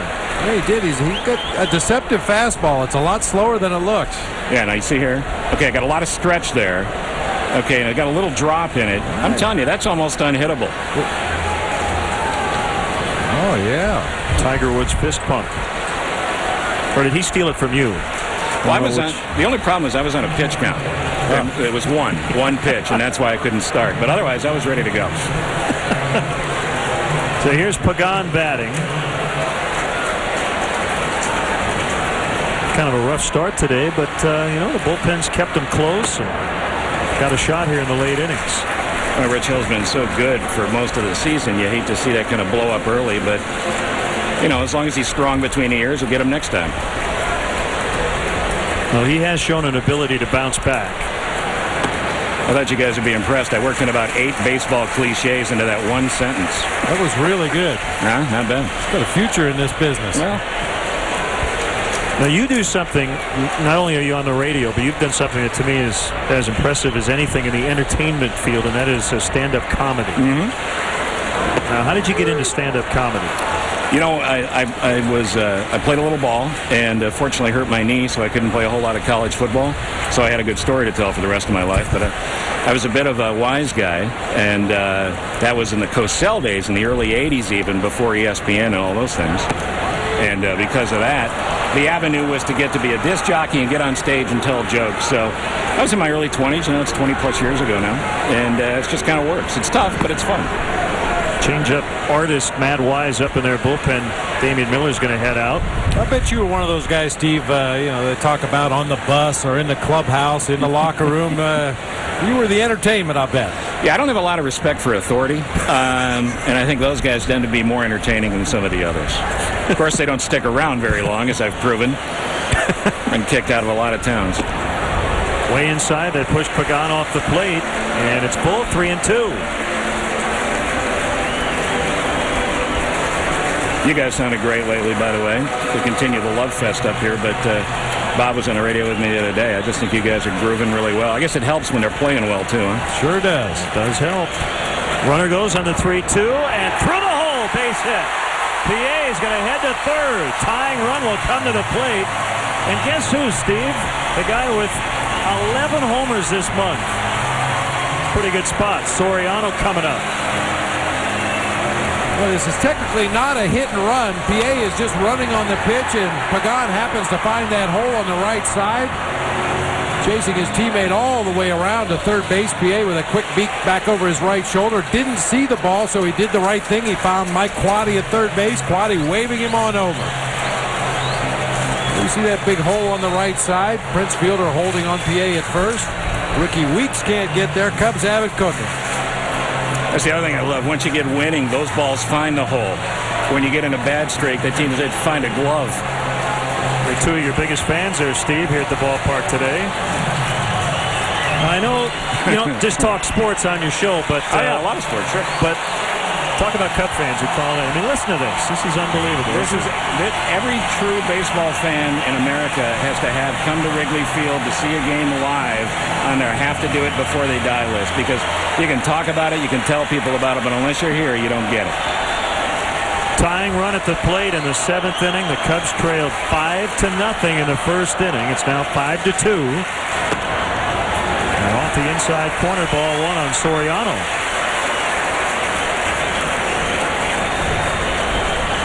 A walk to start the inning, then Pagan a pinch hit single, and the Cubs in business. Brewers want a double play on the infield. And it's grounded foul, skipping over the dugout. How are Pat and Ron doing? I know you stopped over there beforehand. I think they're about over. I think they've had a nice run, and I think it's about done. You know, they seem like they're pretty much in the final days, and frankly, we're talking to other people. Don't start rumors here. That's high. No, they're the best. Are you kidding me? I love those guys. 2-1. We're with Steve Cochran from WGN, and the Cubs are threatening here, so Steve may just do the rest of the game with us. That's right. I'll hang around. You have to call security to get me out of here. The next pitch, a strike called. Soriano not so sure, and there are about 40,000 others who took umbrage with that call. That's why I think Major League Baseball does have to put LASIK surgery in the umpire's plan. I really think that's important. Wow. Man, letter high breaking ball to Soriano.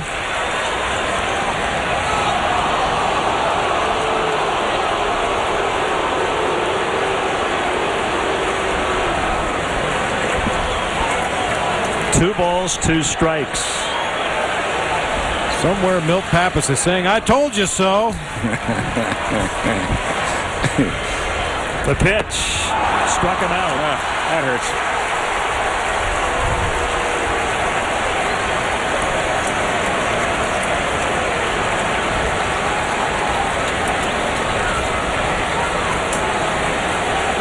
That was Soriano's reaction on that breaking ball for a called strike, too. He thought it was up above the letters. It was close.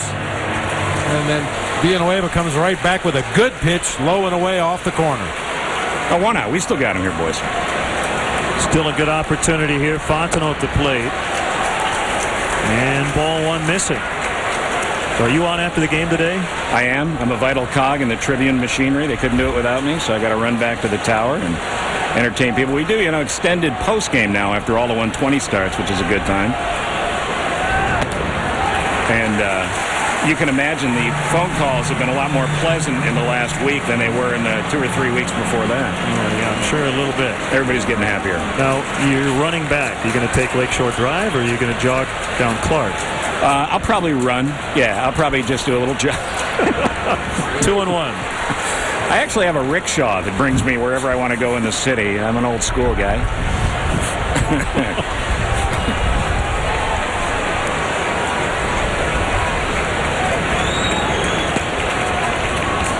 Kick and the pitch. There you go. In the left base hit. 5-3. Fontenot now with an 11-gamer. There you go. Like that Fontenot. Fondue. He's scrappy. Very nice. Oh, good plate coverage ball on the outside corner, mid-thighs. Just flip it out there into left field, bringing home a run. It's going to be it for Carlos Villanueva. It's like Matt Wise is coming in. LSU being well represented here at Wrigley Field. The tying runs are now on base. We'll take a break and be right back. Heading back to second base. Derek Lee coming up against Matt Wise. This place up for grabs right now. They're really into it. Steve Cochran in the booth with us. No better place to be. Wind changing a little bit? Yeah, it's blown pretty hard, I think, in from left at the moment. Yeah. Blowing a lot harder than it was earlier. First and second, one out, a run in. Here's a pitch to Derek Lee. It is a strike on the outside edge. You see a lot of change-ups from Matt Wise.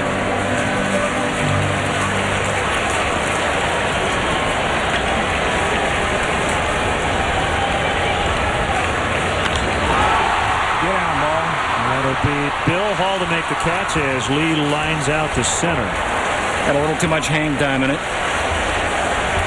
2 outs. It'll be Ramirez at the plate. And down on Michigan Avenue, people walking by can check you out. Do you ever get distracted when you're on the air by what's going on outside? I get distracted any time of the day. Put something shiny in front of me, you'll lose me for 20 minutes. No, it's a great situation, and the backstory on that is that Today Show and all these other places that have done studios on the street, GN did that 20-plus years ago, and they all kind of got the idea there. So it's great. It's a great place to work. Heck of an office. Ramirez with 2 hits and 3 tries. And a great catch. Yeah, it really was on that line out. Ryan Braun hit it in the 4th inning. Yeah, the studio downtown is a lot like your bathroom at home, right? It's all glassed in. That's exactly right. Yeah. I don't get as many spectators at home. Nice setup. Hit on the hands, fouled off. Best comedian ever, your opinion? Well, you know, it depends on who you're talking about, but a comedian's comedian, a guy that not everybody knows, a guy named Larry Miller, who is one of the great character actors of all time. Pure stand-up. Jay Leno, prior to doing The Tonight Show, everybody sees the monologue and goes, it's lame. Leno in his day was as good as anybody that ever did it. Brian Regan, we ran into each other at the Brian Regan show. Brian's brilliant. Yep. Another foul by Ramirez. 1 ball, 2 strikes. Spent some time on the road last night listening to XM radio, and Jonathan Winters, I heard a long set of Jonathan Winters old stuff. Really, really fun. And you talk about brilliant. That guy could improv. You'd give him 2 ideas, he could do 30 minutes, and you'd be crying.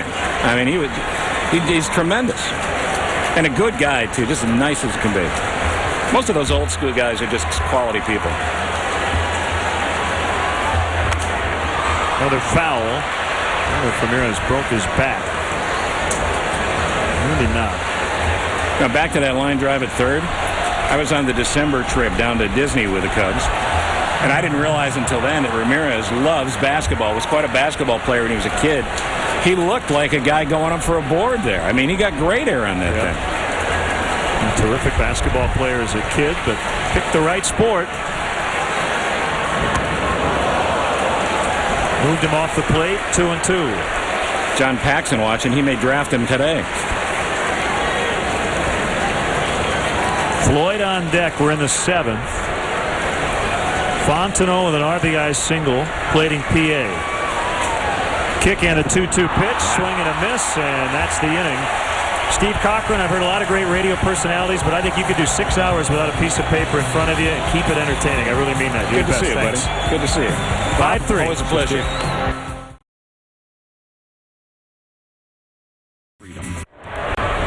Well, it's 5-3. The Cubs got 1. They wanted a lot more in the 7th.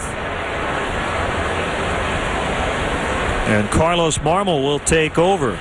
You had Will Oman and Marmol each pick up their first career save in that series against the Rockies. 29 punch-outs in 21 innings for Carlos Marmol. Just only 8 walks. That's a real impressive number. This is a young man that had trouble finding the zone consistently last year. No question about his arm and his stuff. Just needed to find that strike zone more consistently, and he has done that for Lou Piniella this year.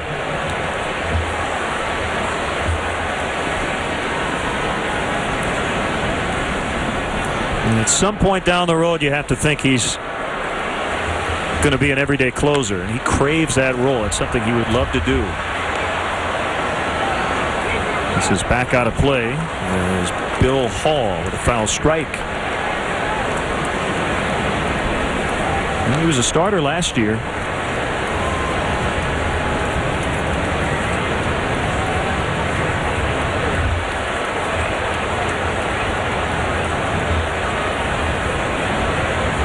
15 of his 19 appearances in the big leagues were as a starter, 5-7 with a 6.08. Cliff Floyd will catch that slicing line drive. Let's take a look at our upcoming Cubs and Sox high-definition broadcast schedule, sponsored by Comcast. Sunday's broadcast against the Brewers on WGN starts with the leadoff man at 1 o'clock. The Sox will host Baltimore Monday night at 7 on WCIU Channel 26. And the Sox are back on WGN next Sunday, the 8th, against the Twins at 1 o'clock. 2007 Major League Baseball in HD, sponsored by Comcast.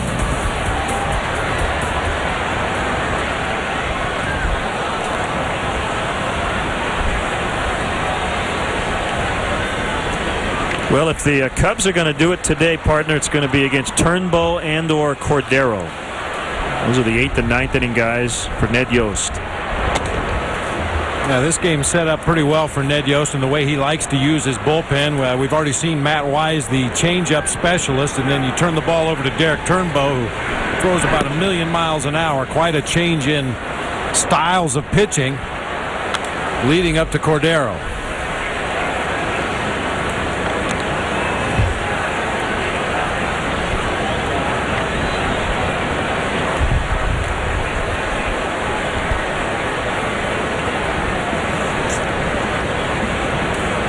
One and two on Estrada.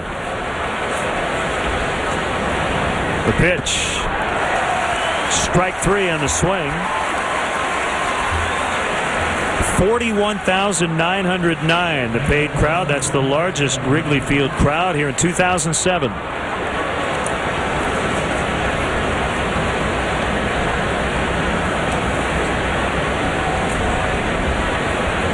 Hoping for a big comeback. Packed out on the rooftops across both Waveland and Sheffield. Well, the fans were outside the ballpark early today. Came flooding in when the gates opened, and it doesn't look like too many have left their seats as this ball game has progressed. Big day for Mensch. 3-run homer. Infield single. His first unintentional walk of the year.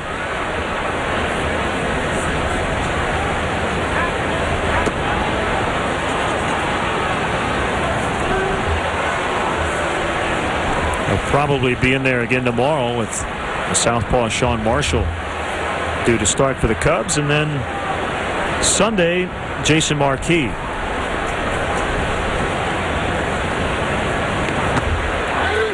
Called strike. 96 from Marmol. 2-1.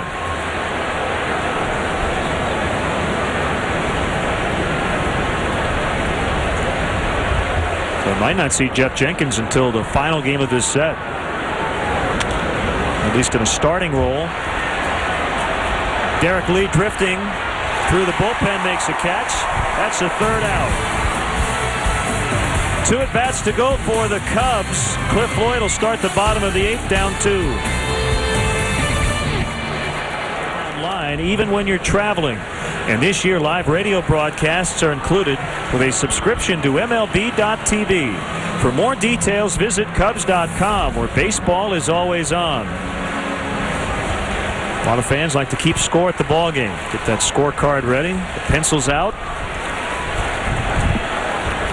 Hard-throwing right-hander Derek Turnbow against left-handed hitting Cliff Floyd. 1 for 3 for Cliff with an RBI and a ground out in the 4th inning.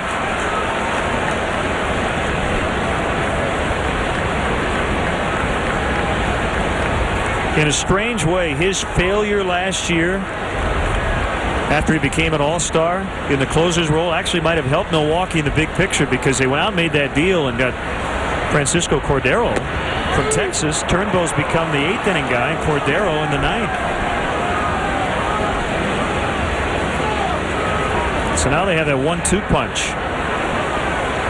Well, as I mentioned, you throw Matt Wise into the equation as well, a guy that makes his living throwing slow, and then you turn the ball over to Derek Turnbow, a guy who makes his living trying to throw the ball through the backstop.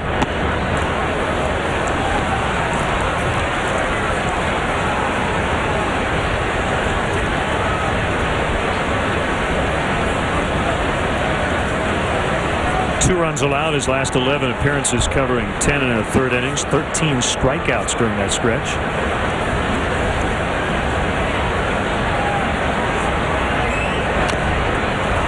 Fouled back on the ground.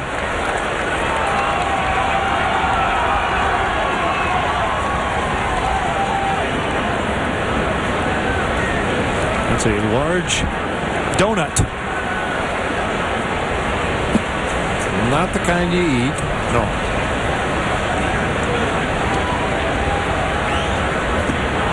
Swing and a miss, and Floyd is retired.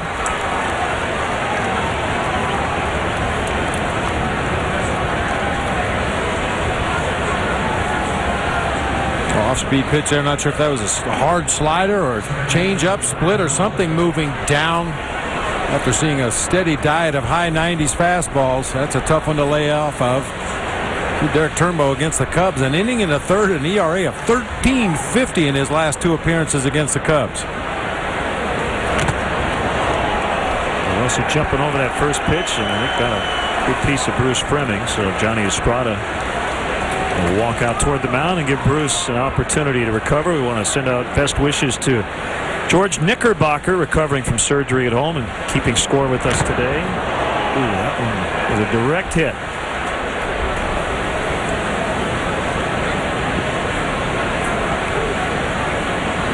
It's not the first time that's happened to Bruce Fremming. His 50th season working pro baseball games.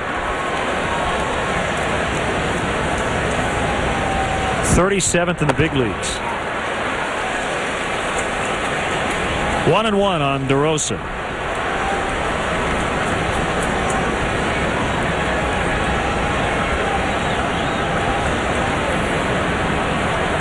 After the first inning, Rich Hill in the second and third, and then the bullpen the rest of the way, giving the offense a chance here to come back.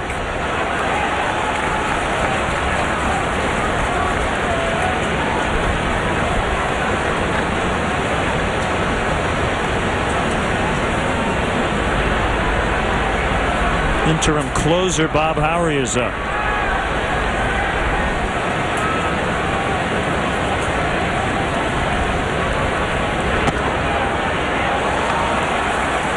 Three and one.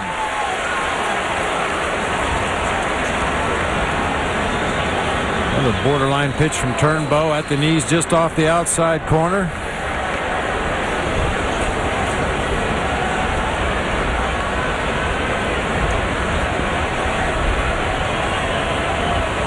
Hitters count for DeRosa, and he pops it up, but he'll get another chance. It'll be 3-2, and this one lands.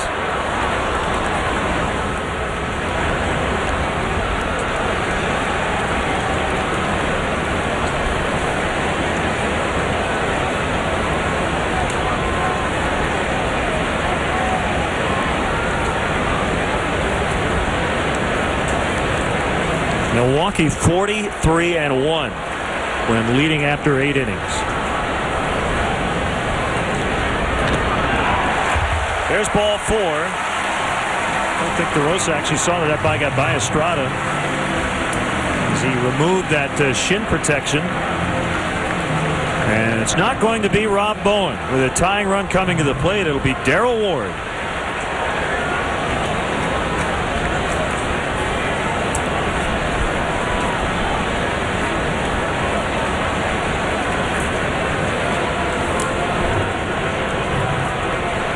Well, we have a chance. Let's step aside and see what's coming up on WGN. When the spotlight's turned off, the camera's turned on. Catch what you didn't see the first time. American Idol Rewind, Sunday at 8 Eastern on Superstation WGN.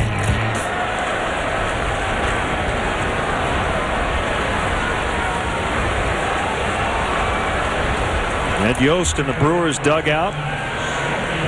Trying to match wits with Lou Piniella today. Well, this is why Darrell Ward wakes up in the morning. He lives for that one at bat late in the ball game, usually against the other team's best 8th inning pitcher or closer. 0 for 4 lifetime against Derek Turnbow. He has drawn a walk, however.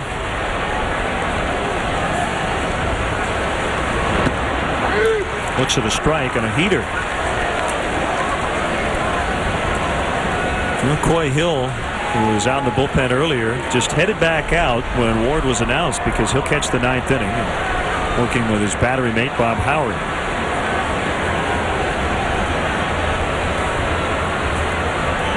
DeRosa at first. Cubs would like to, at the very least, get one here in the 8th. Don't want to go into the bottom of the 9th trailing by more than one against Cordero.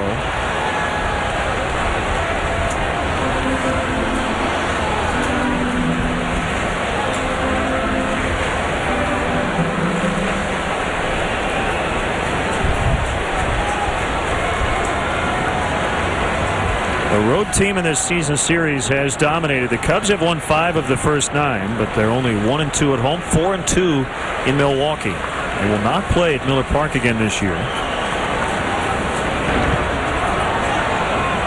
Nice knockdown by Estrada to keep it in front of him.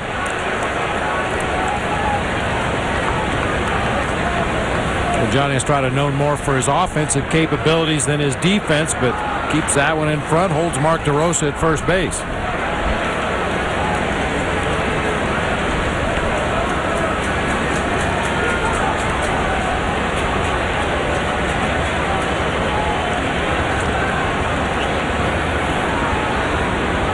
Turnbull ready for a 1-2 pitch. Another one bounced up there, and this one will allow DeRosa to get to second. It's a 5th wild pitch of the season for Turnbow in only 36 innings of work.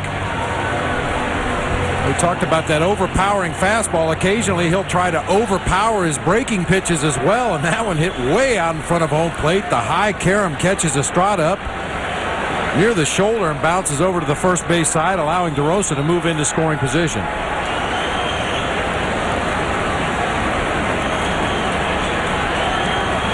Cubs trying to come all the way back today against the team with the best record in the National League. Cubs right now 1 under 500. They've won 6 in a row, but they're down 5-3 in the 8th. 2-2 pitch to Ward, swing and a miss. So Turnbull with 2 Ks in the inning.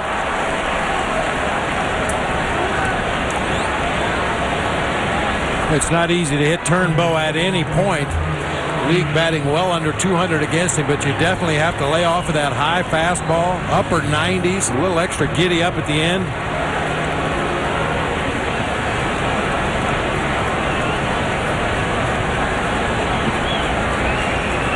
PA struck out looking his first 2 times and walked and scored in the 7th against Villanueva. First 2 times up were against Giovanni Gallardo, with another quality start today.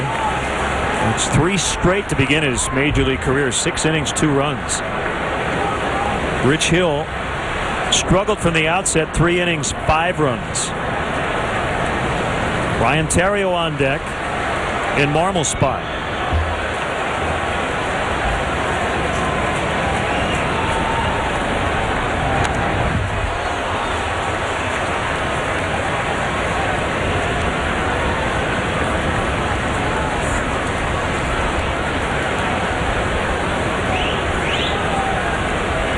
We've seen Jones, Ward, Torres,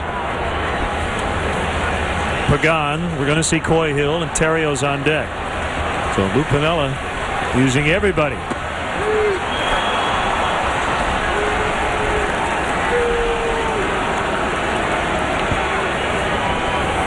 Let's see where it was. I know where it wasn't. Wasn't in the strike zone. Oh, Bruce is having a rough day behind the dish today.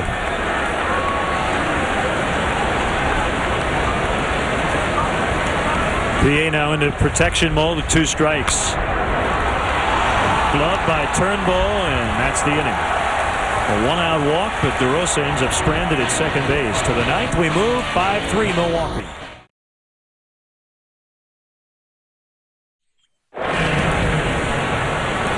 Coy Hill's the new catcher. And his battery mate is Bob Howry. So this is going to be 1-out for Bob Howry. As we'll see Ryan Theriot pinch hit for him to start the bottom of the 9th.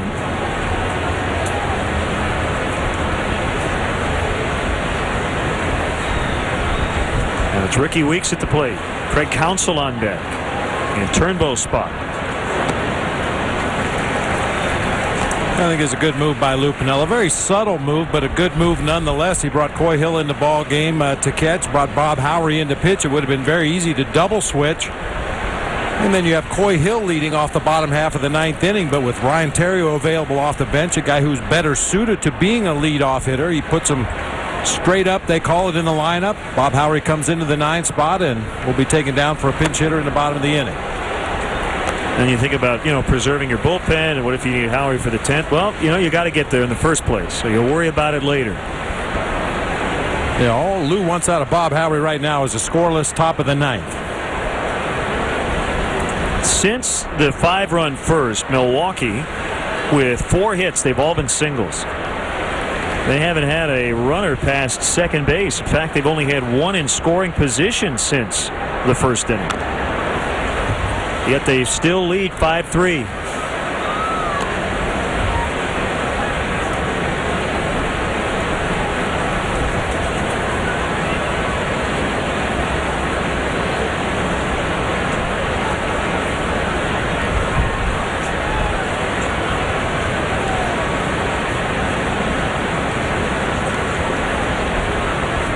A 1-ball, 2-strike count.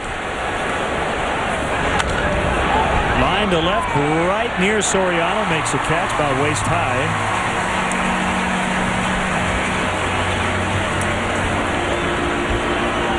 Well, when your starter struggles early in the ball game and you have to go get him, you need your bullpen to step up and eat up some innings, and they have been able to do that today. 2 innings out of Petrick, 2 out of Wirtz, 1 out of Marmol. So far, a third of an inning out of Bob Howery.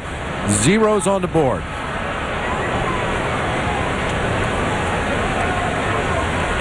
Counsell called back, and Tony Graffinino is going to hit.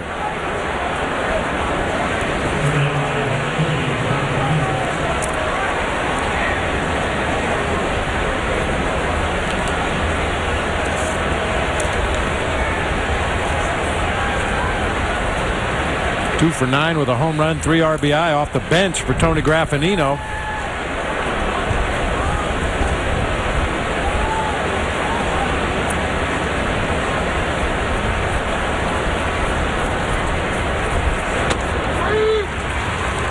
Producer of Cubs baseball here on WGN Sports is Pete Toma. Skip Ellison is our director as Cordero gets ready. Mark Brady, our associate producer. The executive producer of WGN Sports, Bob Vorwald. The 0-1 on the way. Missing outside. Thanks as well to our stage manager in the booth, Angie Adocchio, our production assistant, Ben Heisler, our studio coordinator back at WGN, Jeff Carrier, and the rest of our great WGN baseball crew. Our 60th year bringing you Cubs baseball here on WGN. Baseball like it ought to be.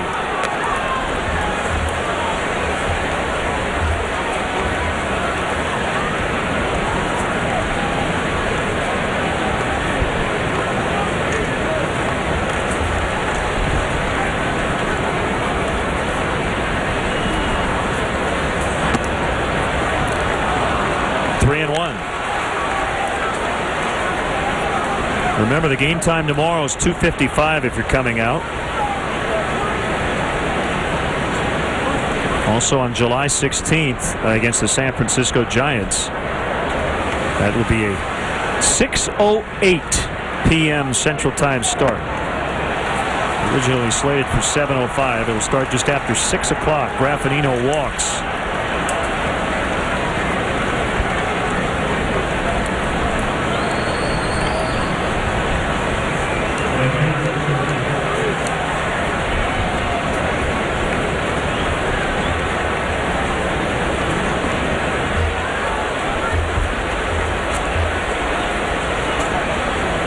Hart is reached once on a single in the 4th, but he was then caught stealing by Rob Bowen.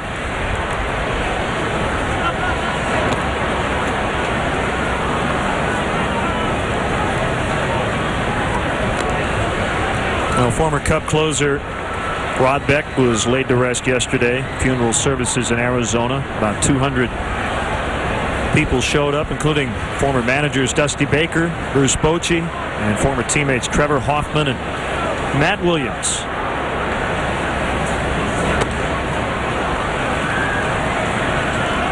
Now Hill out to chat with Howery. And again, you've had personal experiences with Rod Beck, and everything I've read the last several days, I mean, everybody just talked about what a down-to-earth guy he was. I mean, you see it happen all the time. A guy makes it to the major leagues, and suddenly his entire personality changes. He takes on a whole different attitude. He's now a big leaguer. That never happened with Rod Beck. He was just as down-to-earth as anybody you would ever want to meet. Smack foul by Hart into the upper deck and out of the upper deck. I guess the best way to put it, and we've said this about a lot of people in the game, he took the game seriously, but he didn't take himself seriously. Allowed himself to have some fun and enjoy the experience of playing baseball at this level, enjoy being around his teammates and competing against the best that there are. Soriano coming in. He will knock it down after it hit the grass. And the Brewers have 2 on for the first time since the second.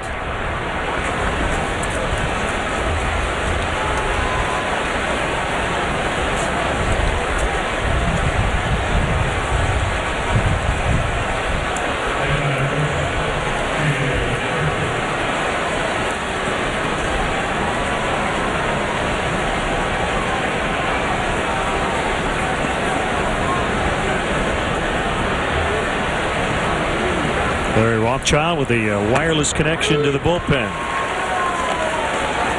Southpaw Will Oman will get ready quickly.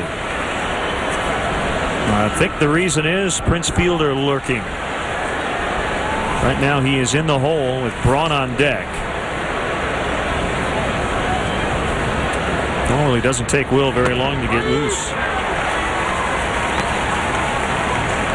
Well, if indeed we do see that matchup, Prince Fielder 2 for 8 lifetime against Will Oman.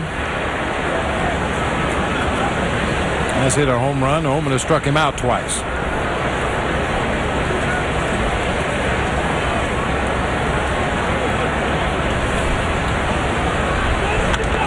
Popped up by Hardy.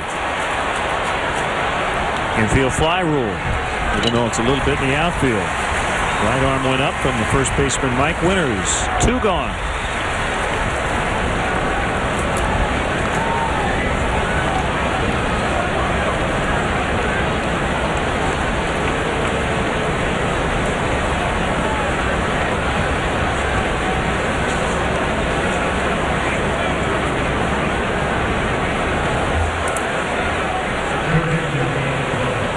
Well, looking at the bottom of the 9th, you have, we assume, Ryan Terrio leading off as a pinch hitter, then Soriano, Fontenot, if anybody gets on, Derek Lee. So if you can keep it right here at 5-3, get a runner on, put that tying run to at the plate against Cordero.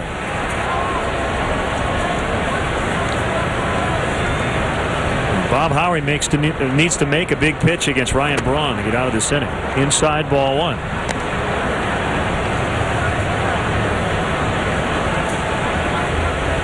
Terrio chomping at the bit to get up there.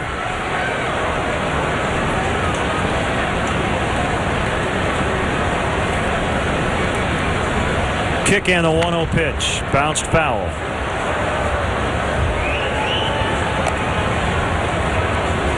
Tommy Skinner getting out of the way quickly.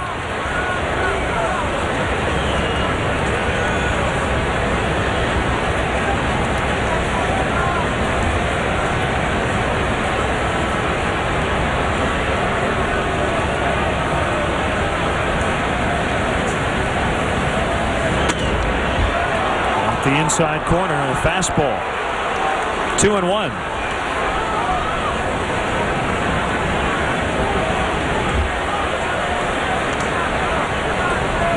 To final in Philadelphia, the Mets edged the Phillies 6-5. Phillies came back late. They were down at 1.6-1, but came up short. Orlando Hernandez defeated J.D. Durbin. Billy Wagner was save number 16.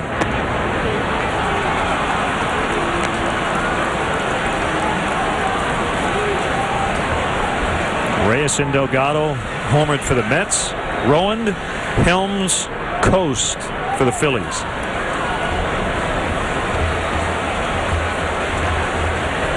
Trouble awaiting on deck the National League's home run leader, Prince Fielder.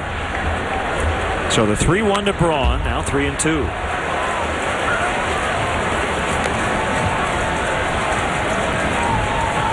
With a win today, the Mets now leading the Phillies and the Braves by 4. With a nightcap a little later. Full count, runners will go. The pitch. Called. Strike 3. Braun halfway to first base. Can't believe it. Bottom 9, 5-3.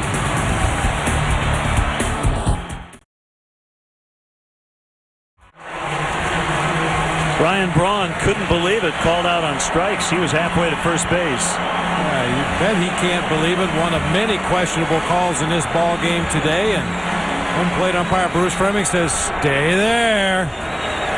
Don't come back here and argue a called strike." Braun wisely just took off his batting gloves and headed out to third base. They call him Coco, Francisco Cordero. He paces the major leagues currently with 27 saves. Has not allowed a run over his last 5 appearances.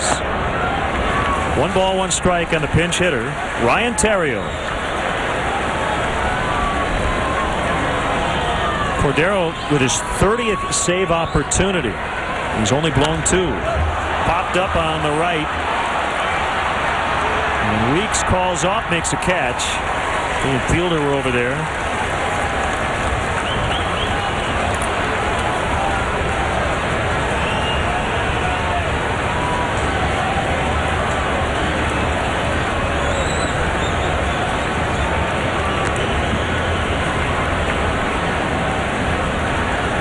Brewers got 5 in the first. They have not trailed today.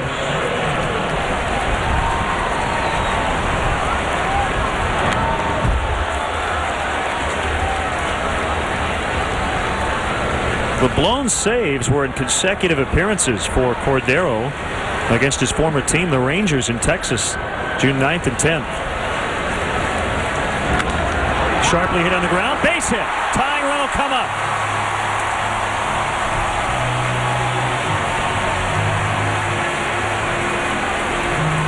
A 1-out single for Soriano, his second hit and 5 at-bats. Fontenot the hitter. No stride whatsoever that time from Soriano. Against a hard thrower, he just kind of lifts his left heel, puts it right back down on the ground, tries to be quick with his hands. Hard ground ball back up the middle of the field for a base hit.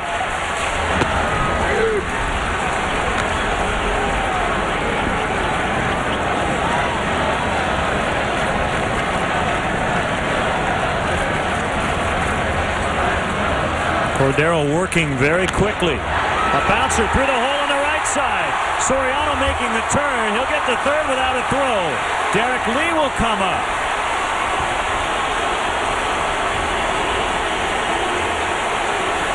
And now it's getting interesting.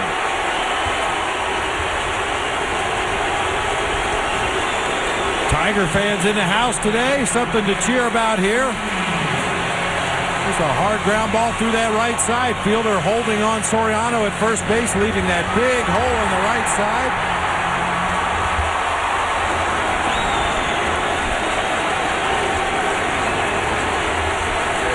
The pitch to Lee is a strike. Off speed at 87. A big slider there by Cordero. 5-3 Brewers. 2 on, 1 out in the ninth. The pitch. Big swing, pulled foul.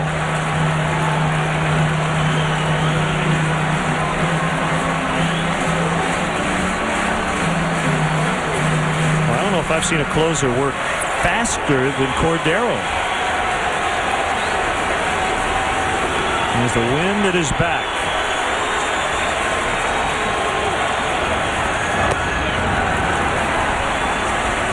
Well, as we've seen throughout the last month or so of the season, Nothing from the middle of the plate into Derek Lee, especially in a situation like this, bottom of the 9th inning. They're just going to stay away. Made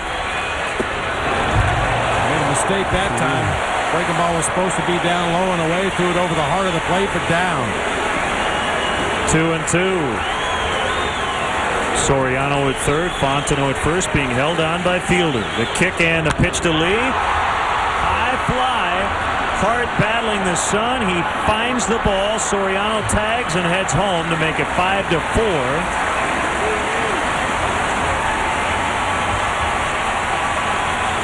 Lee credited with a sac fly, his 40th RBI as well.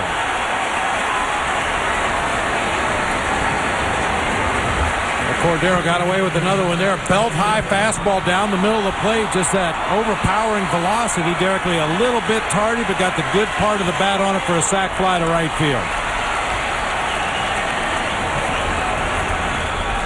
So now a one-run ball game. Last chance here. It's Ramirez. Fontenot still at first. The pitch to Aramis. There's a drive. Deep left center. Cubs win.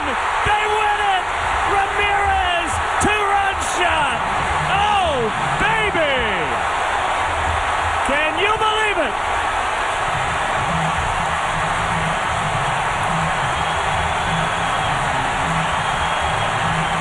Unbelievable.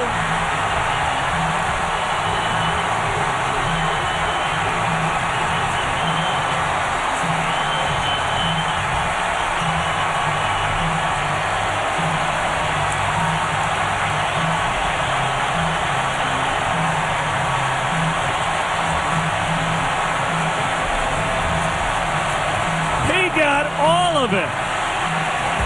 And the Cubs beat the Brewers 6-5. That's 7 in a row.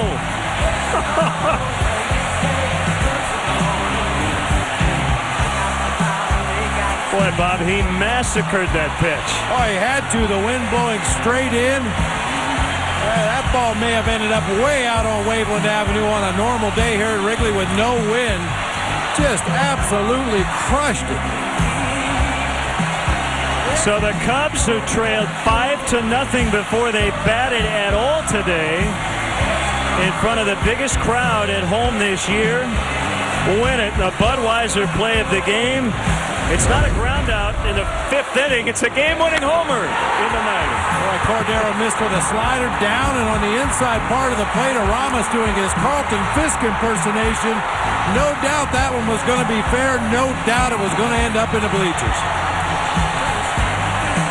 What a comeback. Cubs have done it in every way imaginable, and today the big comeback. They score the last 6 runs. More to come from Wrigley Field. Cubs win. Hey, Chicago, what do you say? The Cubs are gonna win today.